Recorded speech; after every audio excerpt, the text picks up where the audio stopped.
Guys, my stream is under attack from New York City. I am getting all the smog on my stream and it's from Canada. They're attacking us. The stream is under attack from Canada. Do you guys actually think it's like, what did they say? The wildfires? Or is it the wildfires? I don't know about these wildfires. But, yeah, it's like, it's hard to breathe with all this smog. It smells like campfire outside in the city. They're gassing us alive. Hey, Spectral. Hold on, let me tweet the link. There we go. So I decided that I'm gonna stream here today. It's a little abrupt, so I know like people are gonna be a little slow to trickle in. The one thing I don't like about YouTube is you have to like put a thumbnail sometimes. I don't know. Like, it's weird. It's not like Kick where you could just go live and it auto puts the thumbnail. There's like weird ways to go live on YouTube. Like you can either go live or like schedule the stream and that's when you can pick it. But like right now it's like doing whatever. I guess I should set one. Yeah, I didn't feel like clicking schedule stream, but anyway. I'll take a quick screenshot. Alright guys, I have to pose cute for the camera. Hold on. Hold on, let me cough for the thumbnail. No, kind of ugly. I'm kind of ugly there. That was an ugly cough. No, that was also like not the right vibe. I don't know.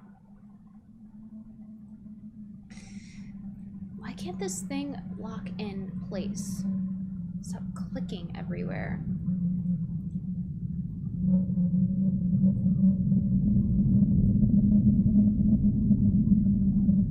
There we go. Secretary ASMR.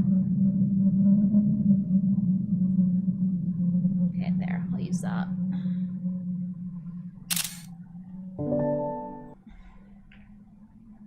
You guys are getting a live thumbnail tutorial, it's true. Let's see if that works.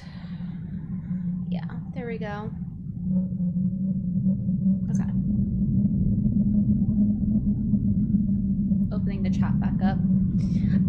I still remember seeing Brittany playing GTA 5 trolling people. Yeah, if you didn't catch the last stream, you should. It was really fun. We were watching all of the old videos and rediscovering it, and a lot of stuff aged pretty well, especially the stuff about me joking about the alt-light. It aged pretty well, especially like the Laura Loomer jokes. And then there's a couple things I couldn't find to show. There's so many good things. I don't know, maybe we'll do another throwback stream sometime in the future. I don't want to jerk myself off too much, you know.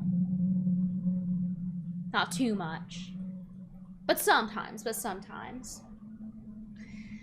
Did this give you guys the notification that I was live, by the way? I'm just wondering. By me just clicking go live. I actually don't know if it sends the notification or not. I'm testing it out. So black. I'm not black. I'm dark Aryan. So please correct yourself. Black is like Candace Owens. That's black. I'm dark Aryan. We have video effects now? No, it's the smog in New York. Canada is attacking the United States. New York is under attack by the Canadians. Are you on a treadmill? No. I decided from the comments, it seems that I'm actually anorexic. So I don't need to go on the treadmill just yet.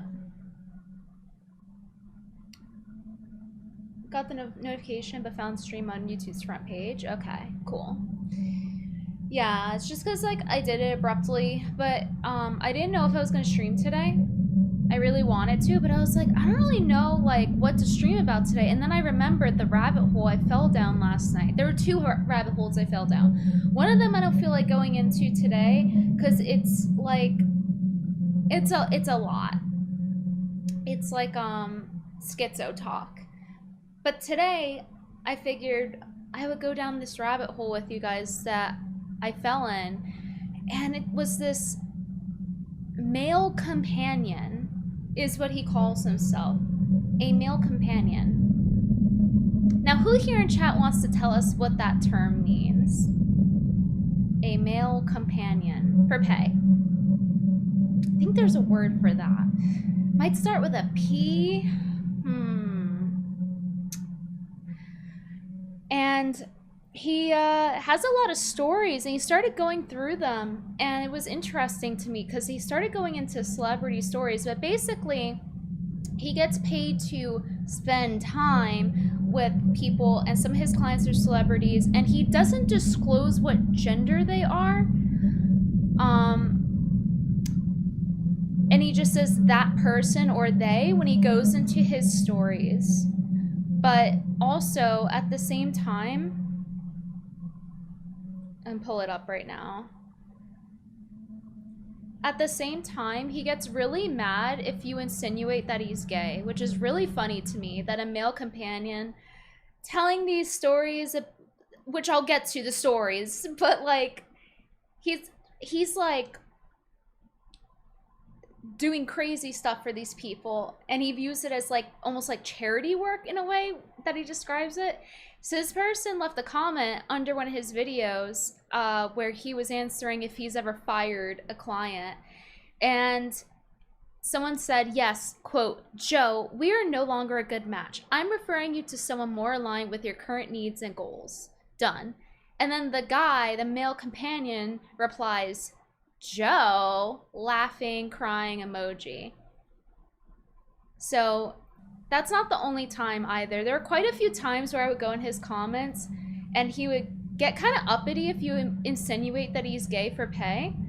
And he also says he's straight in one of the comments as well when I was looking through it. He claims to be straight. But I'll let you guys be the judge and to get some insight on a day in the life of a male companion. And this guy is very highly paid, according to him. I'm assuming people don't just go on the internet and lie.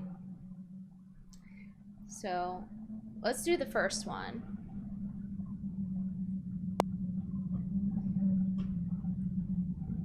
So this one is about his, he doesn't show his face ever. This one is about his experience with a client at McDonald's. A client, okay? Genderless. After seeing more than 2,000 clients over the years, it's safe to say that I've got some pretty interesting stories to tell. And creating safe spaces for people to be able to be themselves is actually what makes them so interesting. Not the prostitute giving safe spaces. That had a very high up position in one of the most well-known companies in the world. And this person was just overall very interesting in the way that they spoke, in the way that they dressed, and especially in what they wore on their feet. More on that later. So just to provide you guys with a little bit of background, this client touched base just the way everyone else would. Normal inquiry, normal back and forth, building dialogue, etc. When we finally decided to make some plans to meet, this person wanted to meet at a very particular kind of place. For initial meetings, most people, like the vast majority of people, like to meet in public places where they feel the most safe. Think restaurants, bars, hotel lounges, something like that where they know that they're going to be around other people and it's not going to look awkward. And now this person was no different in the sense that they wanted to meet in a very public space. But the space in which... Okay, I think if this were a female companion, a professional female companion, I think it would be the opposite. It would be like a woman never wanting to meet a guy in a private place. They would try to not get their lives taken away from them. You know what I mean? But I guess because he's a guy, he kind of has the luxury of he'll actually make house visits. Not that there aren't like female escorts. It's not what I'm saying. But the way he's branding you'll see as he's telling the story, the way that he's branding himself as a male companion, he's trying to make it seem he doesn't do sexual things. This is me using my critical thinking skills based on me watching him. But I believe the implication is strongly there. And you'll see what I mean as we go through them.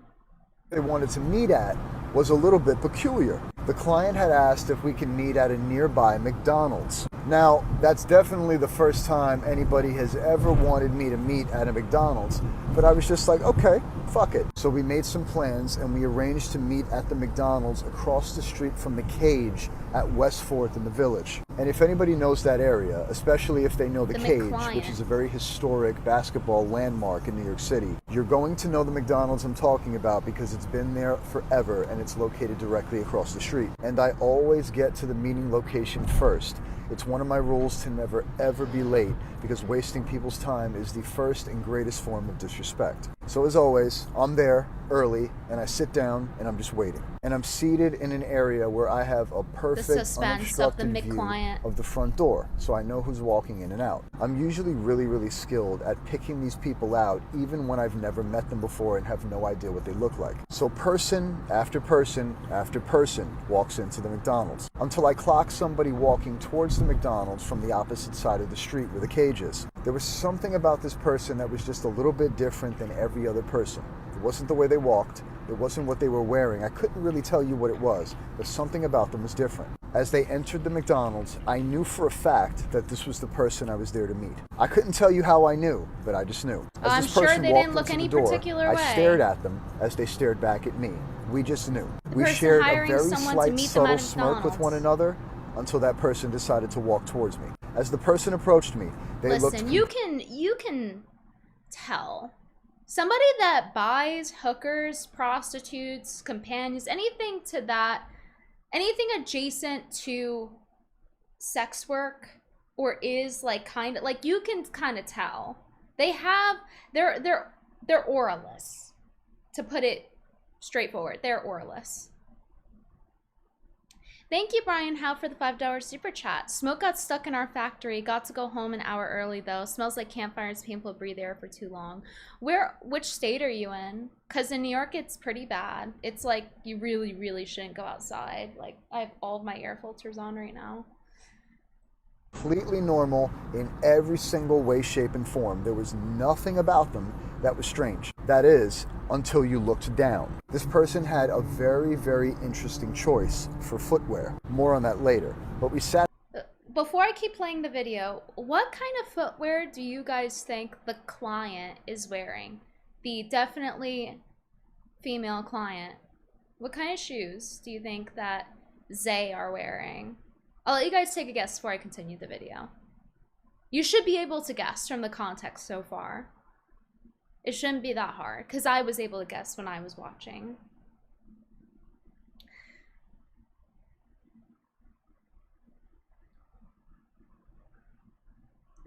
Clown shoes, exactly. Good guess, Dylan. Down and we shot the shit and we got to know each other. And throughout the process of getting to know each other, me being as inquisitive as I am, I couldn't help but ask them, why are we meeting at a McDonald's? And this person just chuckled a little bit and they told me that they just had a thing for McDonald's, and they've had a thing for McDonald's for many years since they were a kid, which is very common. I mean, I'm sure the majority of us liked McDonald's at least at some point in our lives. I know sure as fuck that I did. Rebel. So I dug a little deeper and I asked them why. And they said, I don't know. There's something about it that's always just tickled me. And it's cool, makes perfect sense. You know me, I don't judge, never have, and never would. Now, back to the shoes. This person was wearing large red shoes that were slightly oversized with white laces. Very representative of somebody that I'm pretty sure we would all know, especially if we're a little bit older and used to like McDonald's as a kid. I didn't comment on them yet. See, this is the problem. When you wear shit like that, you're gonna go walking around with literal clown shoes. Maybe you should be bullied, actually. Maybe there should be a stigma around that. Because you look silly. You're literally a clown. You literally deserve to be laughed at. How would it be wrong to laugh at him wearing clown shoes because McDonald's tickles his McNuggets? I definitely took notice. Nobody wouldn't have been Like I able said, to notice those oralist. fucking shoes. So anyway, after going back and forth for a little while, it was very clear that this person was way more comfortable with me. So I just asked, want to take a walk? So we got up, left the McDonald's, and just decided to take a walk all around the village. And the village, depending on how you feel about it, can be somewhat of a freak show. Definitely entertaining, to say the least. And I remember this next part very specifically. The client and I were walking up 6th Avenue, and all of a sudden, this person took a nosedive, totally tripped over what was a huge crack in the pavement, and it's pretty clear that their shoes were to blame for it. Play stupid games, win stupid carnival prizes, clown feet. Honestly startled by the fall that they took, so I ran over and picked them up as quickly Don't as worry, I it gets possibly worse. could and asked them if they were okay. They smirked and said, yeah, sometimes these shoes really do make it difficult to walk, which gave me the perfect opportunity to ask them why the fuck they were wearing those kind of shoes. So I made a comment, nice shoes, where'd you get them? The client smirked and giggled a little bit and said, yeah, I know, kind of weird, huh? I said, no, not at all. I love them. I'm just curious to know where you got them. The client responded with, they were made for me. I had them custom made for me a few years back. I was like, okay, cool, that's awesome. It is incredible to me that this guy has to pretend to not get the ick 24/7. Like, he is somehow, okay, I understand that, like, getting the ick is more of a woman thing, where it's not the same as, like, a woman being ugly. That's not an ick. An ick is something that someone does it where it's almost so autistic that it turns you off. Like, it's almost the same as autism, but not quite. It doesn't have to be autistic. But somehow, this guy, as a male companion, gets these guys, I'm assuming are guys, that are completely oralist and just giving him, as a man, the ick. Maybe gay guys get the ick from each other, too. I don't know. Oh, sorry, he's straight. I forgot. But, it amazes me how he has to pretend 24/7 to not have the ick around these people. That's crazy. I couldn't inspired do it. you to do that. And I'm way too much of a with, judgmental bitch to do that. Not sex work part aside.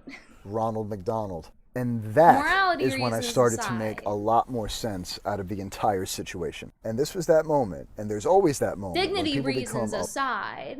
a lot more comfortable with really delving into what makes them tick. This person saw in my eyes that I totally understood the situation now, and I casted no judgment. No, and Marv, they took his whole that as the channel's green light dedicated to to this. really open their Also, floodgates. thank you for being a member for Immediately after that 99 statement, months. the person said This to me, ruined my edible you vibe. really don't think that's weird? And I said, of course this not. is just I the think they start. look great on you. They were like, wow. How are you gonna lie to him like that? Did you hear that? He's like, oh, I Floodgates. think the clown shoes look great on you. Immediately after that statement, the person You're said such to a me, kiss ass. you really don't think that's weird? And I said, of course not. I think they look great on you. I They were can't like, stand wow, people pleasers. They're thank you. liars. And immediately after that, the venting began and in full force. They The just clients lie to started get telling ahead me or about to their be very like, high status it's so corporate cringy. position and how it's something that they absolutely hate. And how all they really think about are those old school McDonald's commercials where Ronald McDonald was running around having a blast wearing those fucking shoes. Almost as if their calling in life was to be a clown, but they never pursued it because of how much everybody around them wouldn't have accepted it. This was a And person this guy's a in high-up huge, CEO big-time or something, corporate like position celebrity. at a company that every single Yeah, person there you that go. watches the video would know very well. I stood there and I listened So and I very saw the famous. pain in their eyes, and I never judged, not for a second. They were reading this in real time. They knew that I wasn't being judgmental of them, and they appreciated that. Then they Welcome, followed up Dan with what I Holland. already knew was coming. They asked me Why if I weren't would you follow already them back home so they could show a me court observer? their shoe collection. I was like, Welcome yeah, anyway. sure. Where do you live? We're like, oh, Thank you. it's not that far. Just a quick cab ride down to Tribeca. Also, thank you guys for the gifts. Thank you, Cracky Paperclip, and then Ben Hagstrom. Yeah. I was like, cool, let's do it. As we were in the cab, this person looked visually incredibly nervous. All as if all of the non-judgment that I've put on display since they started to tell me about what really made them tick was all of a sudden going to disappear when I saw what their place looked like. So we get off on Northmore, and if anybody knows, This guy got in a cab with the clown shoe guy to go to his apartment. Like, Tribeca, that is one of the biggest money I streets don't even know in the how entire he's able neighborhood. to From the do street, this and not be afraid, but okay. we walked into a side entrance that went into a garage that went into Like, an you're gonna elevator trust someone with that went clown up to the shoes? 6th floor. Upon coming out of the elevator, He had we so walked little aura that he tripped over the sidewalk in his clown shoes. Like, I don't know how you have less aura than that. I really don't. into this person's apartment, and this apartment was part of a building in which they owned entirely to themselves. On the top floor of their apartment in their building was an indoor swimming pool, heated. Took a walk down 2 flights of a spiral staircase that was custom built. It was gorgeous. We walked into a bedroom that opened up into a closet that opened up into another entire room full of nothing but shoes. If you've ever been in a department store and you stand up on that pedestal with the 3 mirrors all around you just to kind of visualize yourself and what you're wearing, that's what this person had in that room. And in the corner of this huge room full of shoes from floor to ceiling, there was a glass compartment in the corner with a drape over it. The client was literally sweating bullets when they asked me, "Can I show you something?" And I was like, I would be like, can I show? Like, because you don't know what they're gonna do. Like, how does this guy operate? Does he tell someone where he is at all times or what? Sure. They went over to that glass composure. The drape falls to the ground, and there it was. You probably already know this, but it was a Ronald McDonald costume. Once that drape fell to the ground, there was absolutely no reaction from the client at all as they were waiting for mine. I responded with, and I quote, "Wow." Nigga, you serious? No, he instead lied and said, "Wow, I sure appreciate the craftsmanship of your Ronald McDonald costume, sir." Wow, that's beautiful. They totally melted. And it's not because they wanted to show off what it is that they had in I'm sure this guy genuinely thought it was beautiful. this compartment. I'm gonna cut a nerve accidentally by rolling my eyes too much. To be able to showcase who they actually were and what they actually cared about without being judged for it. The part of them that they were beyond what everybody else knew them to be, and they wanted to be accepted for it. You do not understand the lengths that people will go to achieve that kind of acceptance. In a nutshell, what I do and what it really comes down to is accepting people for who they actually are. No matter what it is that they put out there to the rest of the world, people always have another part of them that they're not comfortable enough to show people. And I like how he's marketing himself as like an anime protagonist that's helping the girls, like as if he's Araragi from Monogatari, and he's just like saving all of the girls, you know, except in this guy's case, he's a male companion for whoever. And he thinks he's like, oh, at the end of the day, I hugged them and then their spirit left their body and they were finally released to go to heaven because I complimented their clown costume. Honestly, I could see this premise being an anime. I wouldn't doubt it. I wouldn't put it past Japan to do some gnarly, degenerate shit like that. I really wouldn't. They look and they search and they scratch for somebody that will accept them for who they actually are. I walked over to the client, I gave them a hug, and I said, wow, that's one of the most beautiful things I've ever seen. And thank you. Oh my God. The client, do the clients actually believe him? Like, are they just stupid? Because this guy's a high up position in a company. Like, he's really, really rich. He has this huge place in New York he's describing. And you have to deal with people, right? So you just believed him? Like, he wanted to believe him. He knows nobody finds his Ronald McDonald costume cool unless they're a degenerate, disgusting, I'm on YouTube. But you know, like the types that are like furries and they do weird shit like pee on each other and then they get into like age play. Like those kind of people are really the only people that are gonna appreciate it. So much for trusting me enough to see that. I saw that person for 6.5 years before they finally lost their battle to cancer. And by the way, what I got cancer from watching this. I learned was that that person was battling cancer for more than a decade and nobody ever knew anything about it. So internally, they were battling with 2 different things all the time. And where this person never shared anything with me having to do with their battle with cancer, they shared everything with me. Trying to turn prostitution to a life story lesson. To do with the battle with who they were inside. And for that, and for trusting me, I was forever grateful. The moral of the story is you really don't know what people are fighting with. Everybody needs to be treated with kindness and care, and nobody ever needs to be judged. Because every single one of us has compartments that we're protective of. He's so annoying. Like, I don't judge people. Don't judge people. I'm judging you right now. All of us here are judging you. even without you showing your face. Brian Howe, $5. I'm from Michigan. Also, the I'm straight from dude is not Michigan. super. Also, the straight dude is super not straight. I get the impression he's bisexual, like literally like gay for pay. But anyway, so that was the McDonald's story. So now you guys are getting the gist of what he does. Now there's one where it escalates. I'm trying to figure out which one I want to do. Let's do this one. The client with the 2 dogs. To get a better idea I've been of the working as a extent male of his companion work. for more than a decade now, and there are some clients out there that eroticize the element of control. For some, it's deeply psychological, and it's really what makes these people tick. Here's a story about someone that I used to see very, very regularly and who lived for this type of psychological control. So I used to see someone who lived on the Upper West Side of Manhattan in one of those rent-controlled apartments. This was one of those people that lived in an apartment that probably would have gone for about 25 times what this person was paying rent for, and the landlord hated this person because of it. And this is a very, very common theme in New York and specifically on the island of Manhattan. But this particular person had one of these corner apartments right off West End Avenue, right near the park. And they've been living in the apartment for about 60 years and paid like $485 a month. But it was a very large apartment with an interesting layout, and this person lived alone with their 2 dogs. And I do remember the first time I walked into the apartment and I was given a tour, and it was really nice and well kept and everything was great.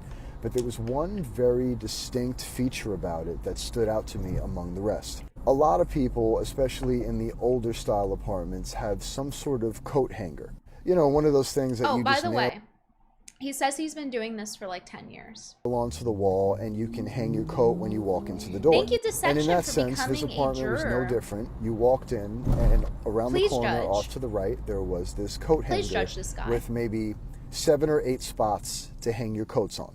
Now remember, this was only one person living with 2 dogs, and this person had a coat hanger with no coats on it. Instead, hanging from the coat hanger, there were a bunch of dog leashes. And the reason why this stood out to me was because there were 2 dogs living in the apartment with this person, and there were 8 places to hang coats. And instead of coats, there were dog leashes. A lot of dog leashes. I was so taken What is he, back by the John Wick? sheer He has to number of count the dog exits? leashes that I made a joke, and I decided to kind of want to count them. And the client was like, "Don't worry about it. You don't have to count them. There are 52 dog leashes hanging there." And I was like, okay. And there were many, many different kinds of dog leashes. There were some that were blue, some that were green, some that were pink, some that were made of rope, some that were made of chains, some that were made of wire, others that had all kinds of decorations on them and bells and whistles and all this other shit. So I was like, wow, that's an interesting collection of dog leashes. And the client said to me, Interesting. yeah, it's kind of my thing. And I was just like, okay, that's cool. I'm guessing that you like to switch it up a lot when it comes to which ones you decide to walk your dogs with. And the client said to me, no, they have their designated dog leashes that never change. They walk with the same ones every day. So I said, okay, Yeah, you know, fuck the dogs. They get the same one every day.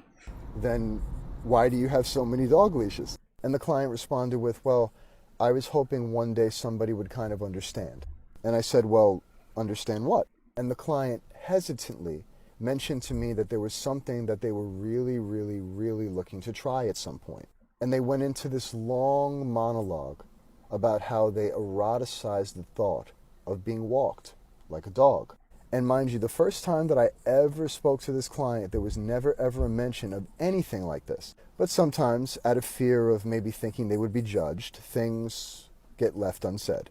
But they always come out at one point So I'm sure you guys know where this is going, right?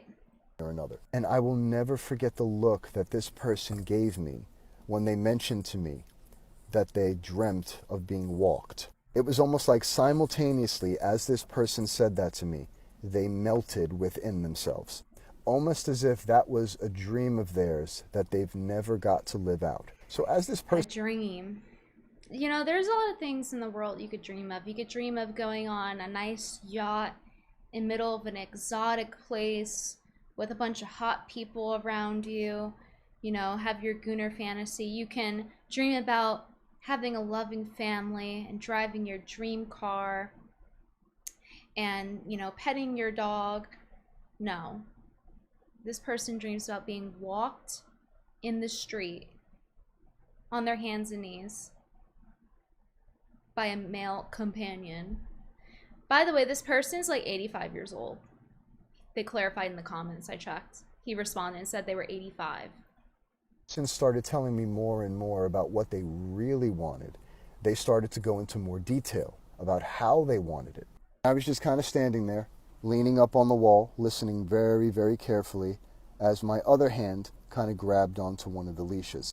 And as I took my hand and grabbed onto one of the dog leashes, it was a symbol to this person that they were safe. From that moment on, they knew that there was absolutely no judgment being casted at them in any way, shape, or form. Like I always speak about, it's about trust. If people don't trust you, they're not ever going to allow themselves to be who they really are. So this person totally spilled every single bit. I don't want everyone to be who they really are around me, actually.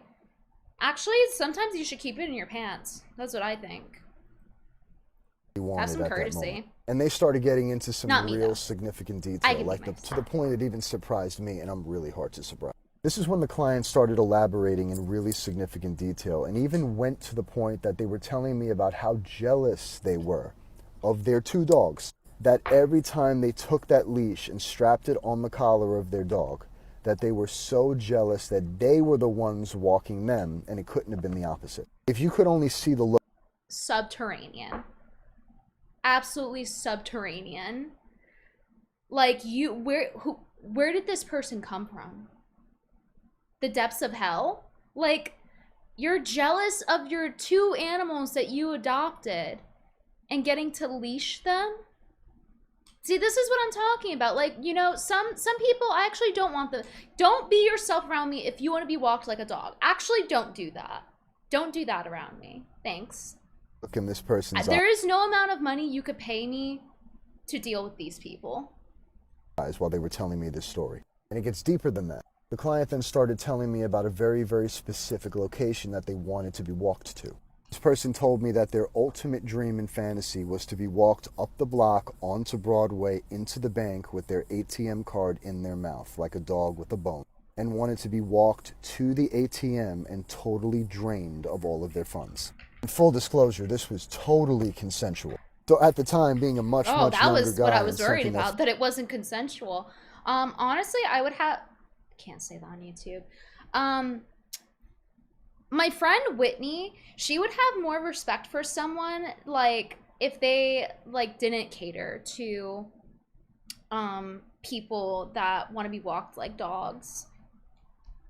You know, because do you think the client views you as a human? Or do they view you as a little slave, a little sex slave to appease them? I'll put it that way. Thought that sounded really, really fun. I was all for it. So from there, I proceeded to snap my finger. And by the way, I get that he could, like, just be making this whole account to lie or whatever, but this does happen. Like, people are like this. I do believe somebody would ask somebody to walk them like a dog and drain their bank account. I 100% believe that is a possibility, and that has happened, especially in New York. And say sit. And the client, like a super well-trained, obedient dog, dropped right to their hands and knees. But I left out one really, really important detail. When I walked in, the client was wearing a turtleneck, which is something I personally would never wear. And when they dropped to their hands and knees, the person pulled the turtleneck down, and there was a collar. The client was wearing a collar. Totally prepared for a scenario in which they did not even know would have taken place. Talk about wishful thinking. And I totally played into this entire scenario, and that leash that I happened to have been grabbing onto a little while back in the story, it was a hot pink leash with feathers on it. And that client was looking up at me from their hands and knees as that proud dog owner that I was in that moment, and looked so incredibly fulfilled. Like, he's talking about himself like he's doing this charitable deed by being a good dog owner and dragging this 85-year-old elderly person across New York concrete on a leash, and he thinks he's doing the world a service. He's like, yeah, I was being a good dog owner. You're sick. You're just as sick as they are, to be honest. And like, it's just nauseating to hear like an 85-year-old person on the ground with a turtleneck. They're like showing you their dog collar and they're like panting, looking up at you. That makes me want to throw up. Like, you actually don't get a golden star for that, Mr. Male Companion. You actually don't. I'm not thinking you're a better person after this, actually. You're not fucking Make-A-Wish for a cancer patient. He thinks he's a fucking Make-A-Wish over here, putting dog collars on and leashes on the elderly and dragging them through the city. Like, what the fuck? And there's like 10 of these stories on his page, too. As I snapped and connected that leash to that collar. And I guess the most interesting part about this entire scenario was the way in which the entire interaction played out from that moment on. It was so incredibly natural for that particular person to be in that particular situation and scenario at that moment, walking on their hands and knees, proudly, super calm, collected, and fulfilled, looked as safe as they've ever been in their lives. Just walking alongside me, quietly. He's seriously talking about this like he is helping a child with cancer, and he just brought their favorite superhero actor. Very well behaved. Yeah, like he's the basically a best saint. Trained dog you could ever come across. And the funniest part is that when you're in New the York, way he talks grosses me out. It's giving me the ick. Like, listen to this, listen. That moment, walking on their hands and knees, proudly, super calm, collected, and fulfilled, looked as safe as they've ever been in their lives. Just walking alongside me, quietly, very well behaved, like the best trained dog you could ever come across. And doesn't he speak like how you would imagine 50 Shades of Grey sounds? Like, he speaks in this way where it sounds like erotic fiction, like something a woman would read, and it's giving me the ick. It's like very LARPy. He's speaking in that particular way where those guys, they think like if they say good girl that it's like hot or something, and then the bitches on, how do I say this, on happy pills think it's hot because it's what they watch in pornography, and they're all fucked up in the head, and they don't actually value a genuine connection. They just want to emulate their pornography. So then when they say this LARPy shit like, oh, good girl, the girls are like that's how it sounds to me. Funniest part is that when you're in New York, this shit happens so often that nobody even pays attention. Like, Broadway is an extremely, extremely busy street and a major avenue in New York. And there were a lot of people out, like it was broad daylight. And nobody even batted an eye. Nobody gave a shit in any way, shape, or form. So as we were approaching Nobody the bank wants on to Broadway, look at that. I remember the client reached into their pocket and pulled out their ATM card and put it in their mouth. And as the client mumbled their ATM pin, I reached down and gave my puppy a good little scratch. And I want to mention that none of this was meant to be demeaning. It's the 50 Shades of Grey LARP talk. Hey, this was the scenario. You need to trust me on this. So I entered the ATM card, popped in the PIN, password was correct, and I went to withdraw some money. The ATM systems were a little different back in the day, so it gave you a choice of how much you wanted to withdraw, and there was a maximum. So I looked at the maximum number, looked down at my puppy, looked back up at the maximum number, looked down at my puppy. I was looking for some kind of acknowledgement that me tapping on the greatest amount would have been okay. And then I realized that what this person really wanted was for me to make the choice. And of course, you couldn't figure that out? The whole point of him wanting to... Again, I'm going to say him. I'm going to assume this client's a man, okay? The whole point of him wanting to be dragged around, you thought, oh, what they're totally into is consent. Like, they wanted you to ask them if it was okay to withdraw from the bank. Like, you're not even good at what you do at this point in time. He's talking about this story like it's 10 years old or something, but like...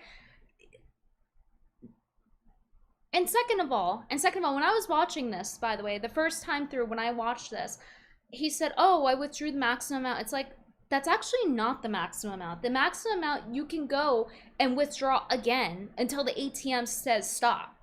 Until it stops letting you. So if it says you withdraw $1,000, you click it, right? And then you put the card back in and you click it again, and you put the card back in and you click it again. It'll usually stop you around like the third or fourth time. I know this because when I was orphaned, and I was freshly orphaned, my mom, she had a will, but like it, there was nothing left in the estate. So like essentially, I had nothing to my name. I have nowhere to go. Like I'm living in the middle of the woods. So like I took one of her ATM cards, and I put it in the ATM machine, and I just kept withdrawing money until I couldn't anymore, because I knew like the estate stuff would get tied up and all the debt and stuff like that. And it was literally a survival situation. I was 16 years old. I was a minor. And so that's what I did to survive. So that's how I know that. But like, you're telling me you're a professional and you didn't know that? Like, you suck. I did what anybody else would have done. I tapped on the maximum withdrawal amount, and that's exactly what they wanted me to do. And after the money was dispensed, I took it out, put it in my pocket, and I went to walk out with the leash in my hand. But the puppy didn't want to move.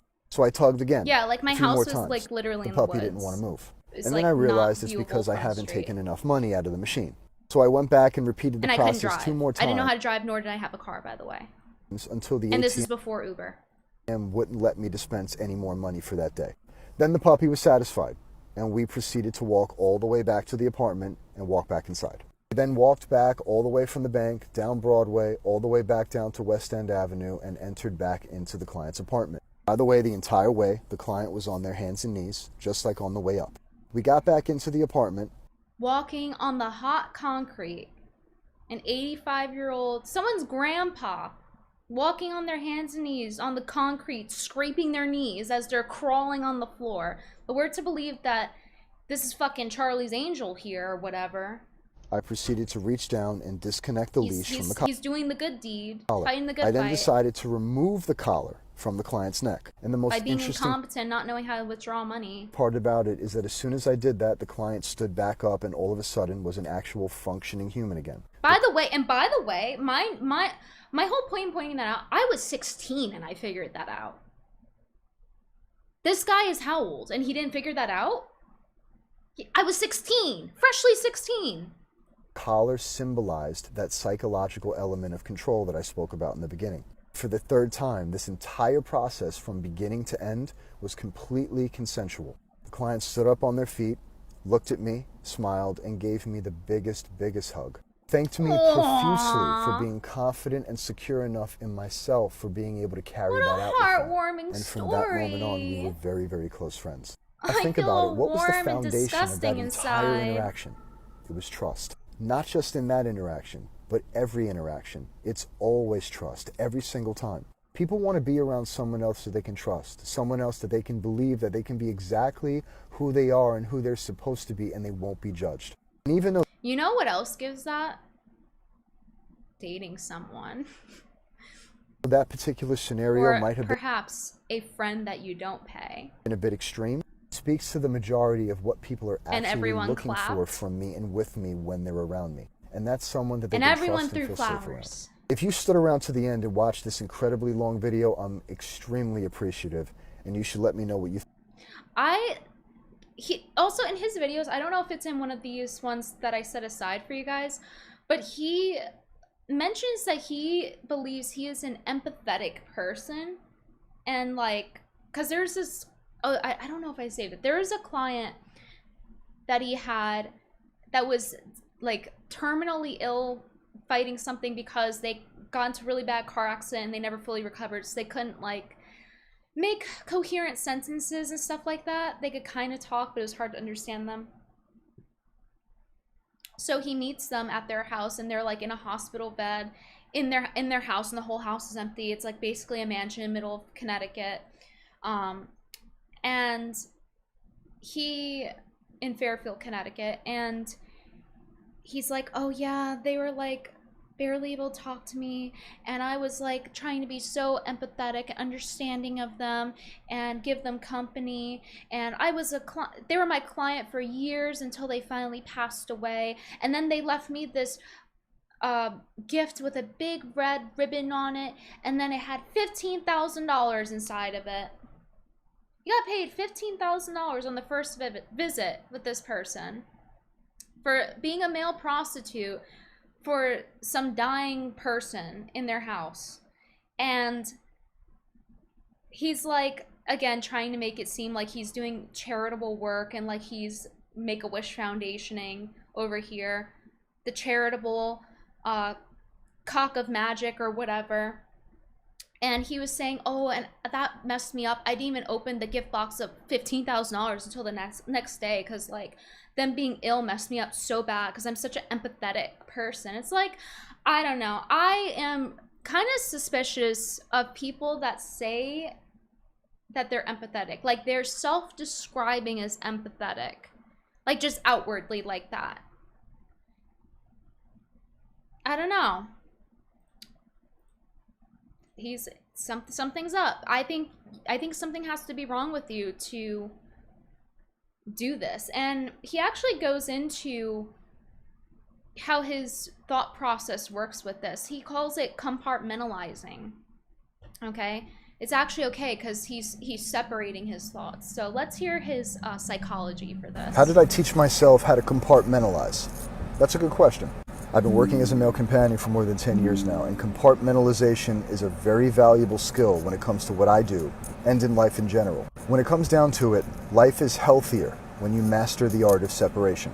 All of us, like every single one of us, have all these different compartments within our life, and they don't all go together, and the problems arise when you try to put them all together. For example, and it might not be a good example, after you do your laundry and you put your clothes away, there are typically different drawers for different articles of clothing. There's an underwear drawer, there's a sock drawer, there's a shirt drawer, etc. Now some people tend to throw all of their shit into one drawer, which will always, every single time, make it more difficult to find things, which is why it's better to separate things. The same goes in life. People have all these different compartments in their life. They have their work life, their family life, their romantic life, their hobbies, and many other things as well. And where some of those things can be intertwined, most of them shouldn't be. It is definitely...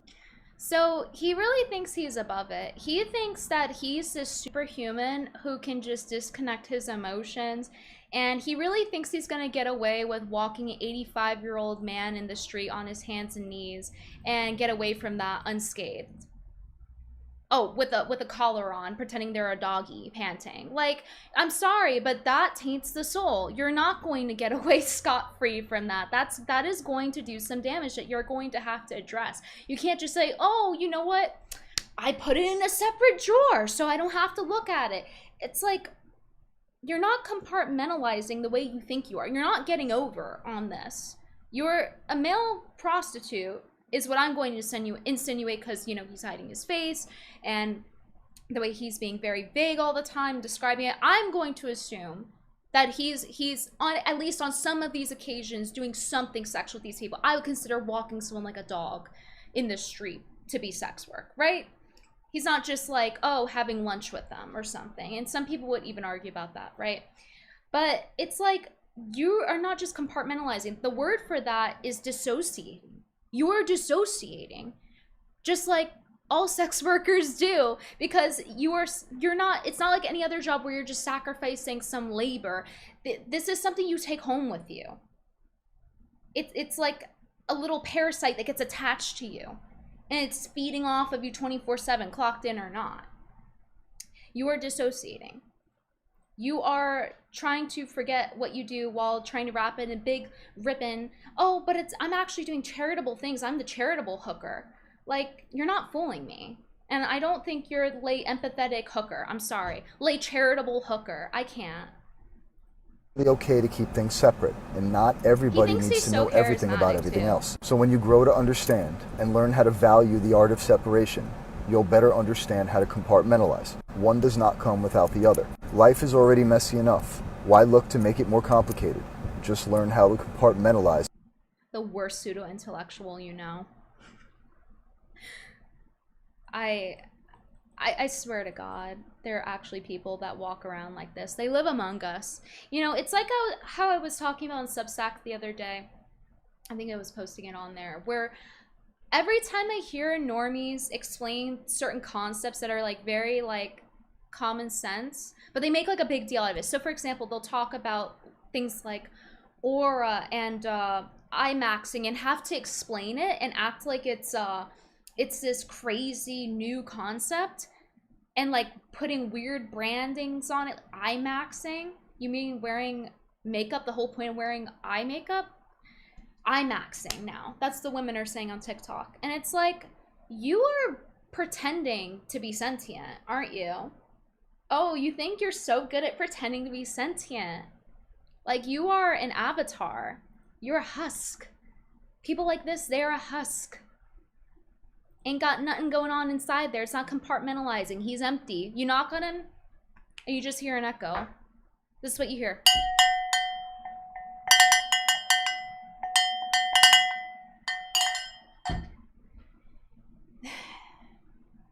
They really live like this. And you really see it since normies got a hold of the internet. They really pretend to be sentient. Every trend is like just normies pretending to be sentient. It's crazy. They're like skinwalking. They're skinwalking as people who actually have an inner monologue. It's crazy. It's crazy how confident they are in doing this as well. Like, in the most literal sense, yes, they're humans. Yes, you have to treat them in the sense of like that it's a human life. But I mean that they're not acting as if they're in soul. They don't actually have much going on in there. So I'm not inciting something against them. I'm not saying do any of that. I'm just saying they look like they're pretending to be sentient. That's how they sound as well. So here's another one about him compartmentalizing. Concern that one day you might fall for one of these people. No. And the reason lies in one word: compartmentalization.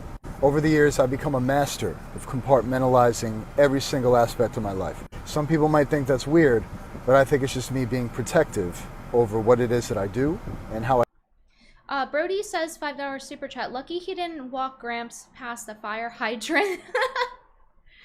I didn't even think of that. Gramps wasn't committed to the LARP, clearly.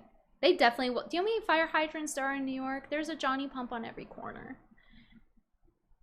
Brian Howe, member of 3 months. Shane needs to make a major comeback. This nonsense shouldn't be encouraged. No judgment-free zone. We should be open-minded. Brody says $5 super chat. Doggy style, but literally. Alright, I think we're caught up now. I live my actual All donations will go toward my therapy fund. Having to watch this.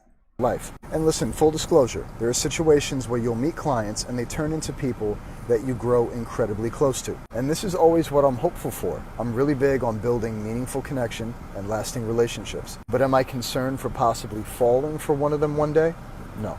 I'm not saying it's impossible, but with my compartmentalization skills, it's just unlikely. Yeah, he's special, guys. He has the best compartmentalization skills ever. The therapists are, you know, the scientists, they're taking him in and they're studying him. They're like, how does he do it? How does he avoid mental illness while being a male companion? Yeah, totally. You've mastered it. I've been working as a... You're above it. You're above pain. You're above the damage to the psyche that this job does. Yeah, the reason you're above is because, like I said, there's not much going on in there. Rebel Ninja's $2. I wonder if he's bald. Why else does he wear a cap? He doesn't wear a cap in all his videos. You see on the right here? So if you hairline reveal. There you go. Companion for over 10 years now, and I get a lot of questions about what the typical client is usually like. Are they happy? Are they sad? Are they kind? Are they mean? Are they easy? Are they difficult? Do they give you a hard time? Are they thoughtful? Are they fucking nightmares, or are they a pleasure to be around? The truth is that the majority of people that I've spent time with over the years have been an absolute pleasure. When it comes to... Okay, I think he says this because he just compartmentalizes, so he doesn't actually like have to think about if they're pleasant or not. And he's also saying this, I think, so that it doesn't negatively affect his services. Down to it, the majority of human beings are inherently good and are not going to give you a hard time with anything. Most of them, like the vast majority, are... My fav. Black woman. Hi. Your favorite? Who was the competition? Daniel Wright, thank you for the gift. And BM $10. BM donated $10. Thank you. Get therapized. Don't want to fathom anything as associated with openness when it comes to this teaching. Yeah. I need to go to my therapist and show them this guy, and I need to tell them to teach me how to compartmentalize like how he does, so that I don't have to go to therapy anymore. That's what I'm gonna do when I find my therapist, I swear. Incredibly grateful and gracious for the time we spent together. People don't act out. People don't have any bad things to say. He literally thinks that he is charity. Do I ever feel like a therapist? Not necessarily, but there are some similarities in what it is that I do. I've been working as a male companion for a long time now, and communication is definitely one of my strengths. A lot of people, within an hour of meeting me, share things with me that no one in the entire world knows about them. I'm talking about their significant others, if they have one, don't know this. Their families don't know this. Their brothers and sisters don't know this. Nobody knows what I know. And I tend to know whatever it is that nobody else ever gets to know very, very quickly. And that's probably because I provide a sense of calm and peace and safety to whoever. So he thinks he's also a therapist. He thinks that he is giving them mental help with his dick. Honestly, it's probably most guys what they think. Whoever it is steps in front of me.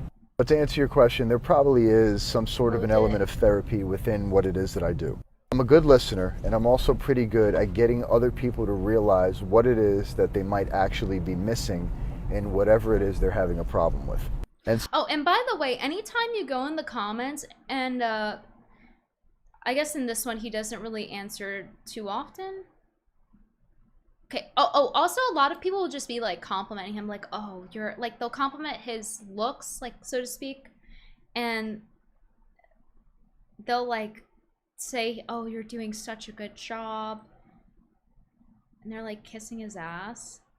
But the other comments, which is, it's crazy how like the average person sees this guy and they're like probably entranced by him, and all I see is just like a walking ick. That's all I see. Anyway, the comments, sorry, I was blocking it. But sometimes he'll answer them, and anytime they ask a specific question, it's not even like intrusive. It'll be like, what do you specifically do with them? And he'll answer something like, I'm a male companion. You know, it's just like a very, very vague answers. And you know what? If you're gonna give vague answers like that, like you won't say if you see male and female clients, and then you also want to claim you're straight, and then you also get uppity if somebody says it was a male client. Like, no, I am actually going to assume that you're gay for pay. I think that that's a fair assumption. If you're gonna be vague, then I'm gonna assume the worst. How about that? Because this isn't my buddy. This isn't someone that I'm charmed by. It's not somebody I think is funny. It's not somebody I have to give the benefit of the doubt to. So why should I? Based on what? What has he done? What is... Oh, right. His charity donger, right? Please. Like, I will assume the worst. And I will assume that you were full-blown prostituting yourself, actually. I will assume that. At least some of the time. I'm not saying every time, but at least some of the time. Based on the dog walking thing. Like, you're already going into the sex work category. You're not even just, oh, I'm pretending to be a friend or something. Sometimes it just takes someone that you don't know from a hole in the wall to provide you with a different perspective that you might not have ever been presented with yet. And that's all therapy really is. He's compartmentalizing his It's just people trying to get you to realize whatever it is that you might be missing. He really is. When it comes down to it, as long as I'm helping people, that's really all that I... He's helping people, guys. He's helping them. He's basically a doctor. Who needs health insurance? Over the years of working as a male companion, I've had many... Yeah, I think this was the one where he talks about how they were in a house. Some have really taken my heart. Here's a story about a client that I used to see here and... Yeah, I don't feel like playing it, to be honest with you. I already explained it. Because he takes a really long time with that one, in particular. Don't call it art. Super chat at $5. Male companion? Will he help me build some shelves?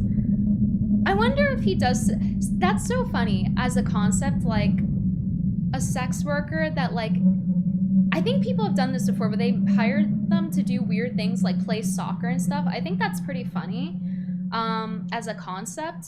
The morality is questionable, but as a concept, it's pretty funny. And it's better than making them be intimate with you.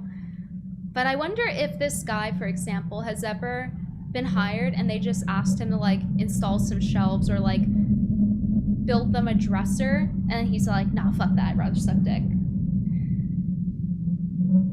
What do you guys think? The smog of New York is getting to me.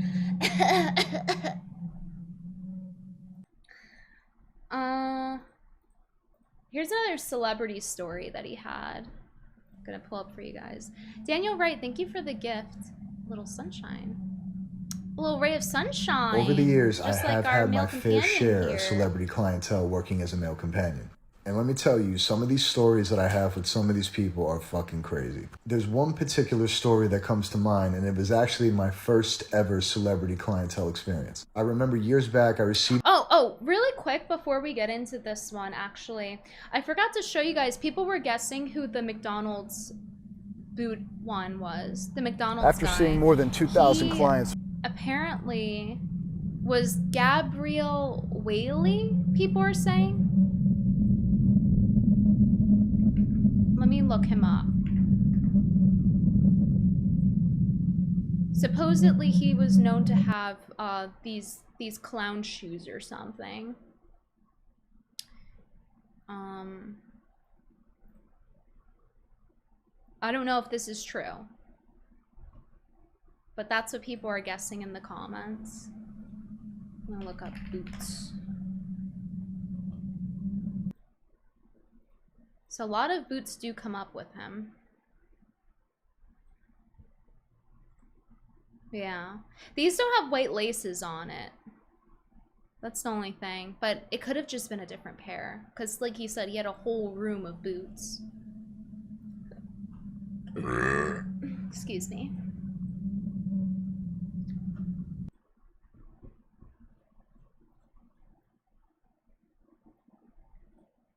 an inquiry. It was kind of like any other inquiry, so I treated it just like that. We opened up some basic correspondence, made some plans to meet at a restaurant. It was changed last minute, and I was asked to show up at this person's apartment. No problem. This stuff happens a lot. So I headed over to the apartment, and the address was in the 60s on Park Avenue. Now, I remember it like it was yesterday. I commuted over to the apartment, walked into the building, showed up at the doorman's desk. I was sent upstairs in an elevator. Now, some buildings on Park Avenue... By the way, like, I'm just thinking back to the dog walking one again. Somebody sat down and pulled out their dog collar and is looking at the leashes and panting at me. I would find their balcony and think about how nice of a day it is for a jump. That's what I would do personally. But luckily, I will never be in that position. Level of the building. Flipping burgers ain't When you that go into bad, the elevator okay? and get out on the designated floor, you can walk straight into the person's apartment. Now, this wasn't exactly like that. It was close, because when you walked out of the elevator, there was a small area with 2 doors. What I didn't know is that both doors led to the same apartment because this person owned the entire floor in which they were living on. So I knocked. The client answered. Big smile. I walk in, and I immediately noticed how spectacular this apartment was. It was... You guys aren't ready for this, okay? Remember, he says he's straight. Okay? It's really incredibly well decorated, beautiful marble everywhere, old school parquet floors, really beautiful wainscoting on the walls, mahogany. What does nigga know about mahogany wood and painscoting? Marble I don't even know everywhere, what these old things school are. parquet floors. Old school parquet? Oh, he's gay for pay. Old school parquet gay for pay? Like, no straight guy knows what any of that is. They barely know what mahogany floors really are. Beautiful okay? wainscoting on the walls, mahogany wood, everything was incredible. We walked into the living room, which is where this person wanted to sit and chat and get acquainted. And I remember looking around the room, and I was a little taken back because I looked up, and all around the living room, all around the crown molding, right below crown molding. What straight guy knows about crown molding? Name one straight guy that knows any of these terms, because I didn't know what that was. That's sus. Ceiling. And if he were an interior decorator, why would he be doing this instead? Were all of these records, record after record after record after record. And I clearly remember saying to the client, wow, you must like music. And the client laughed hysterically and said to me, I do love music, but I also make it. I said, okay, Carpenters? that's cool. I'm guessing you've been doing it a while. And the client responded with, Oh yeah, he's cleaning some carpets with his tongue. yeah, a couple of decades. Now you got to remember, I'm sitting across from a person that I did not know who this person was, and come to find out carpets, that at one point this person was one of the most famous people in the world. And if I would have walked past this person on the street on any random Tuesday, I would not. Guys, if he actually were good at a craft like that, I find it hard to believe that he would do this and subject himself to walking 85-year-old men on the concrete streets of New York. Even have batted an eye, I would have never known who this person was. Put it like this person was from a few generations before mine. And also, I don't think a carpenter would know to the extent of how he was describing it. It was very, his wrist went limp, let's say that. At any rate, very, very sweet, very kind, and very generous. So after we sat and chatted for a while, the client wanted to get up and get out and get a bite to eat, so we did. We went over. So this person is a famous musician, apparently. So I'm going to check the comments, see who people think it is. So this is 10 years ago. Johnny Mathis, I don't know who that is. Madonna, be my guess. Look, someone said, do you see both men and women love your TikToks? He said, I never disclose. Yeah, see, he hates it. And he tries to pretend it's for confidentiality, but it's not, because he, in another one, said that he's straight. What, so you're like edging the male clients? They're like grabbing for your bulge and you're like, yeah, okay. Talking about crown molding. Clive Davis, somebody guess? Who do you guys think from 10 years ago who was really, really famous to the point where there's paparazzi, but also they're removed from their fame? Like they were big back in the day, because that's what he goes on to say. Let me know what your guess is, because I have no idea.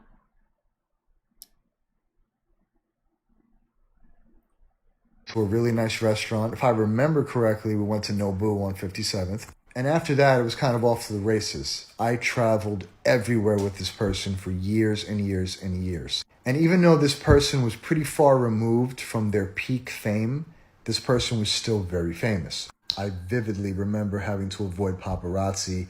They would follow this person all over the place. I remember getting into black Suburbans and looking out the window through the tints, and there were other trucks, other SUVs that would pull up beside us with cameras. I think someone else in the comments said Elton And I used John. to ask this person, like, how do you feel about that?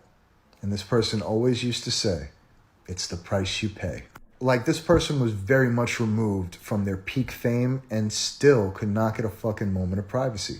And it was also kind of difficult for me at times, because under no circumstances was it acceptable that I was ever spotted with this person.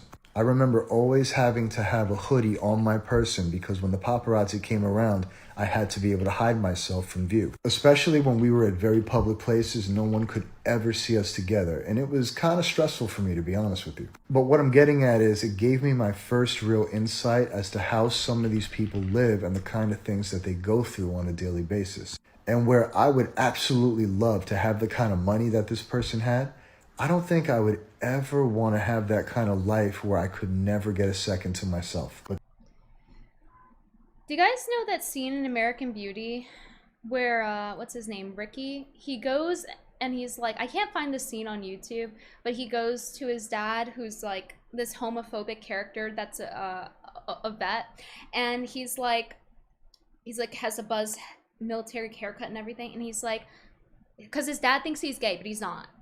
And he's like, you know what? I suck the best dick in 3 states. Like that scene. That's what I'm imagining in my head. That funny scene when he's telling this story, because he's like talking about how he's getting top of the line celebrities. He's like, I have the best ass in the state. Like that's not That's not gay. Okay. You guys think it was Calvin Klein, Neil Patrick Harris? I don't know. You have to consider they have to have paparazzi still chasing them. They're at least like 30 years old because he's saying that they're removed from their fame. So they're like 30, 40. Could be a woman in theory.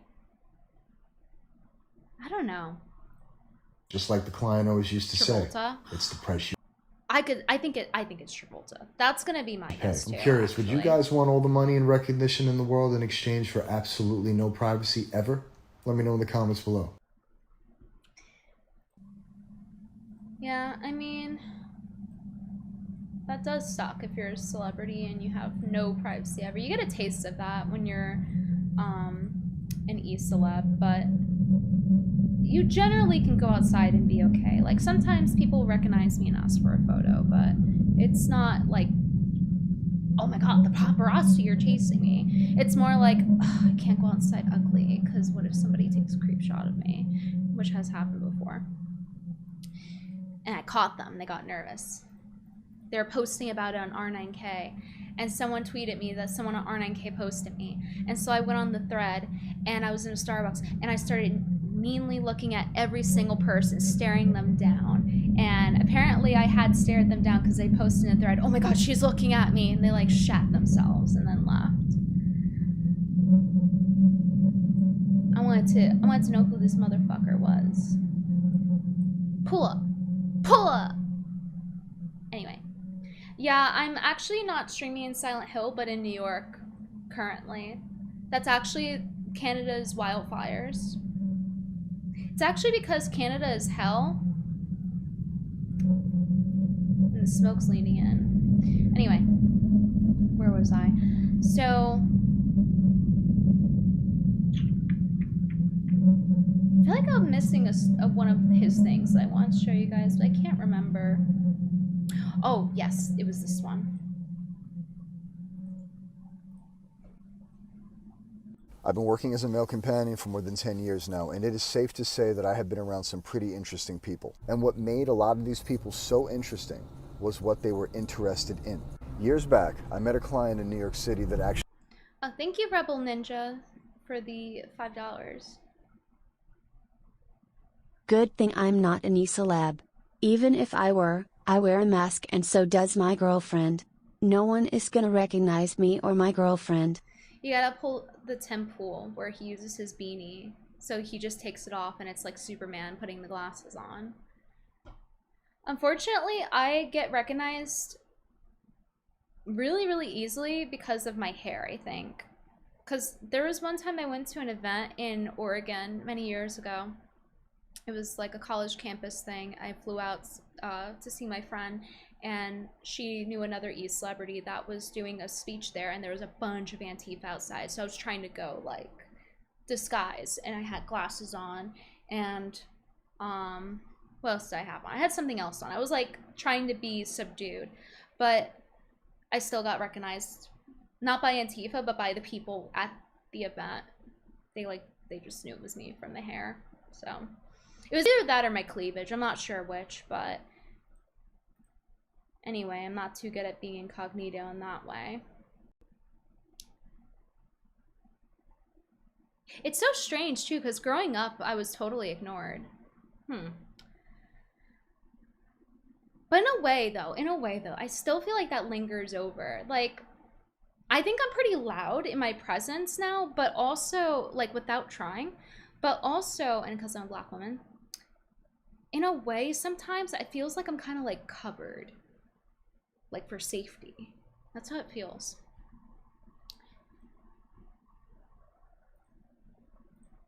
Thank you, TSUA.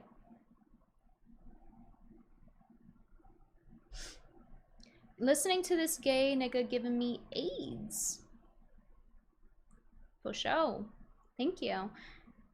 BM sent me a respirator mask link and said, protect yourself from a New York air queen. They didn't have pink. I actually am considering that.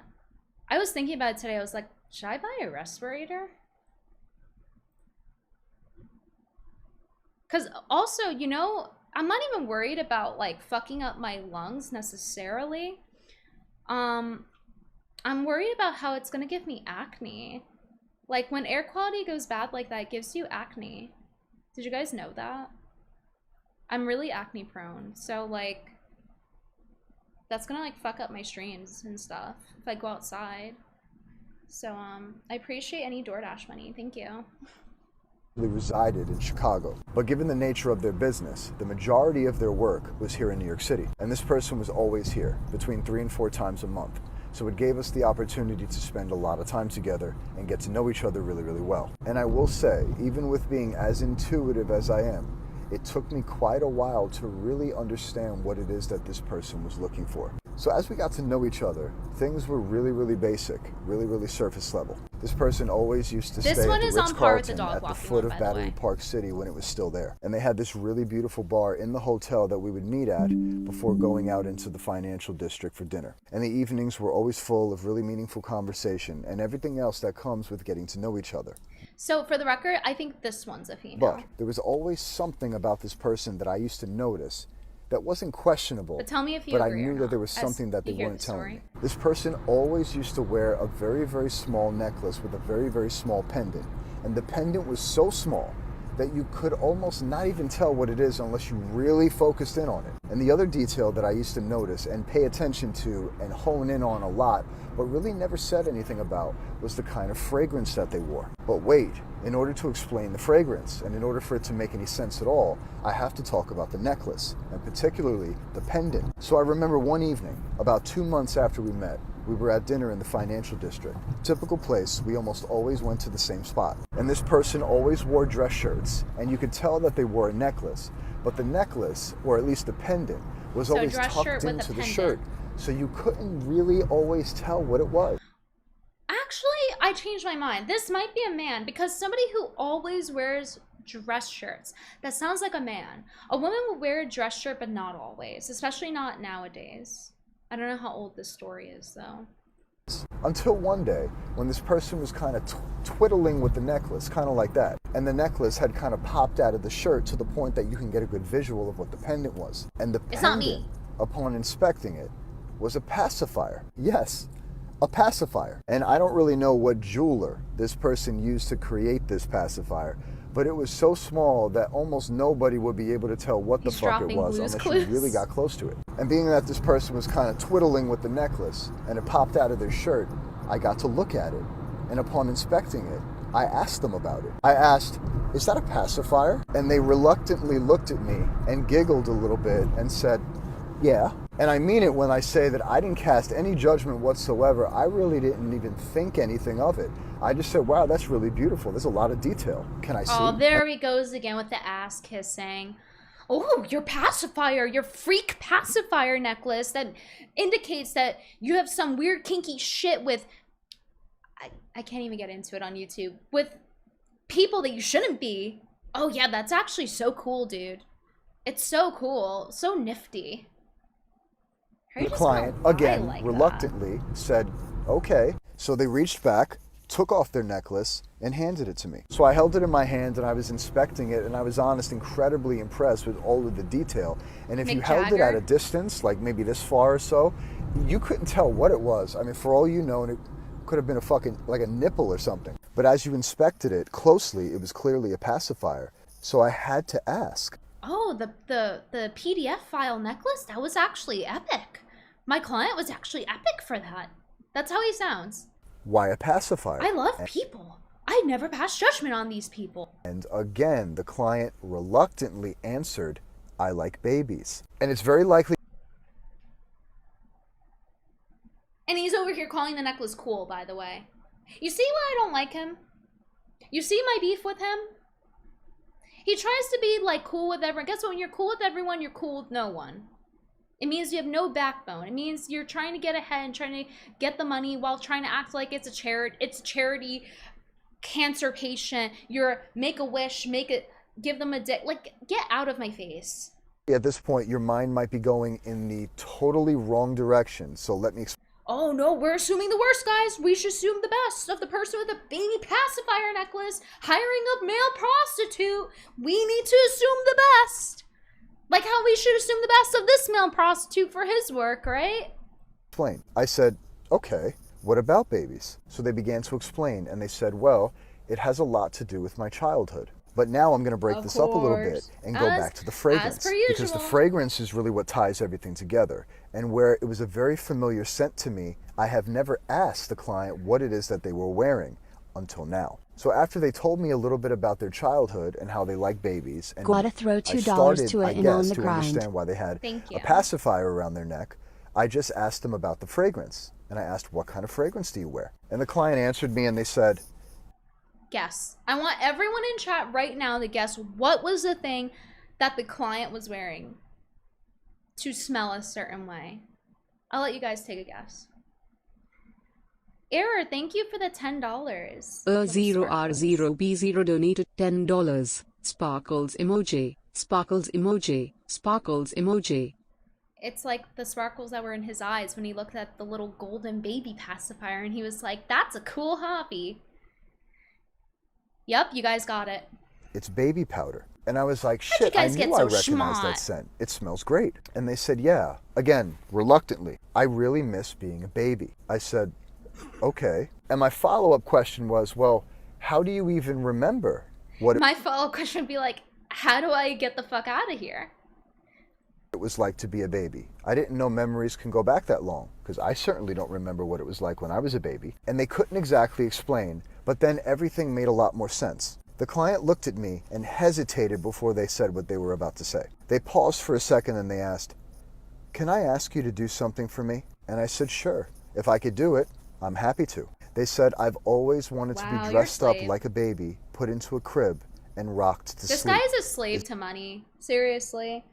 And it's so funny because he has this other story he tells where he's like talking about how this manager guy hired him. This one piece of fucking hair is driving me insane. Hold on. Hold on. Hold on. I will continue the story in 1 second. I'm gonna lose it.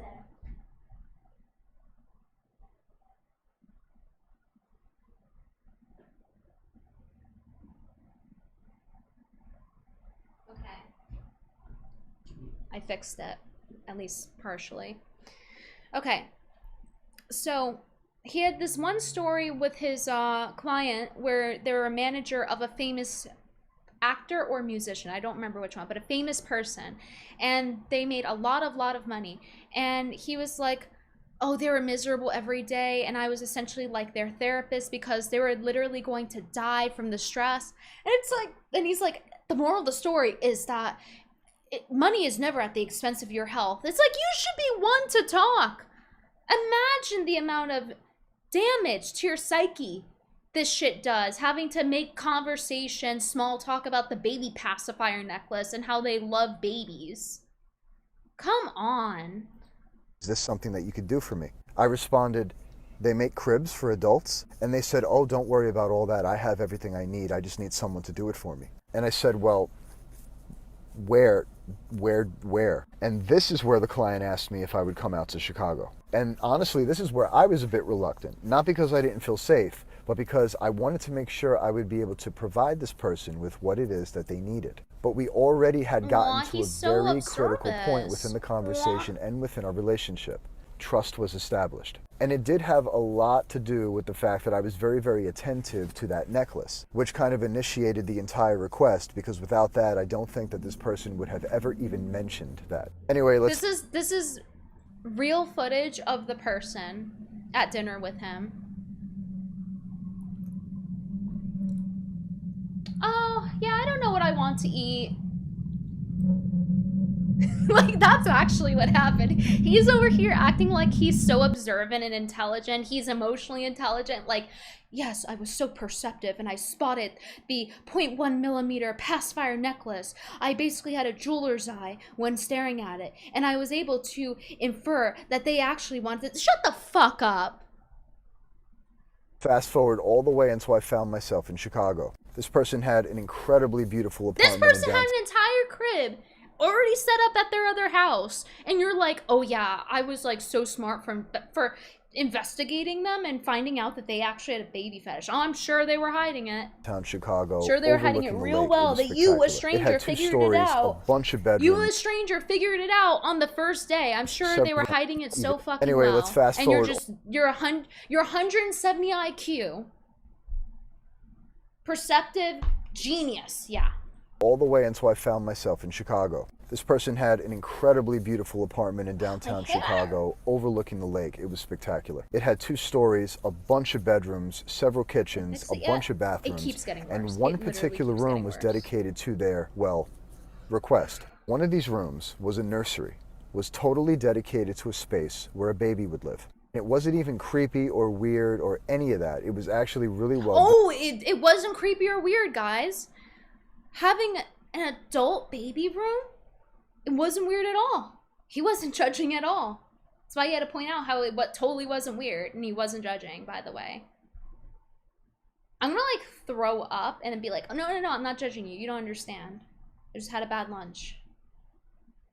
Tuxedo mask, $2 to chat. Do you practice witchcraft? No, because if I did, my hair would be behaving right now. What spell does that? Hippity hop, ponytail, stay on top. I don't fucking know. Like, what is going on? It was like fine at the beginning. Like, what is... Like, it's this side. It's weird. I don't... Whatever.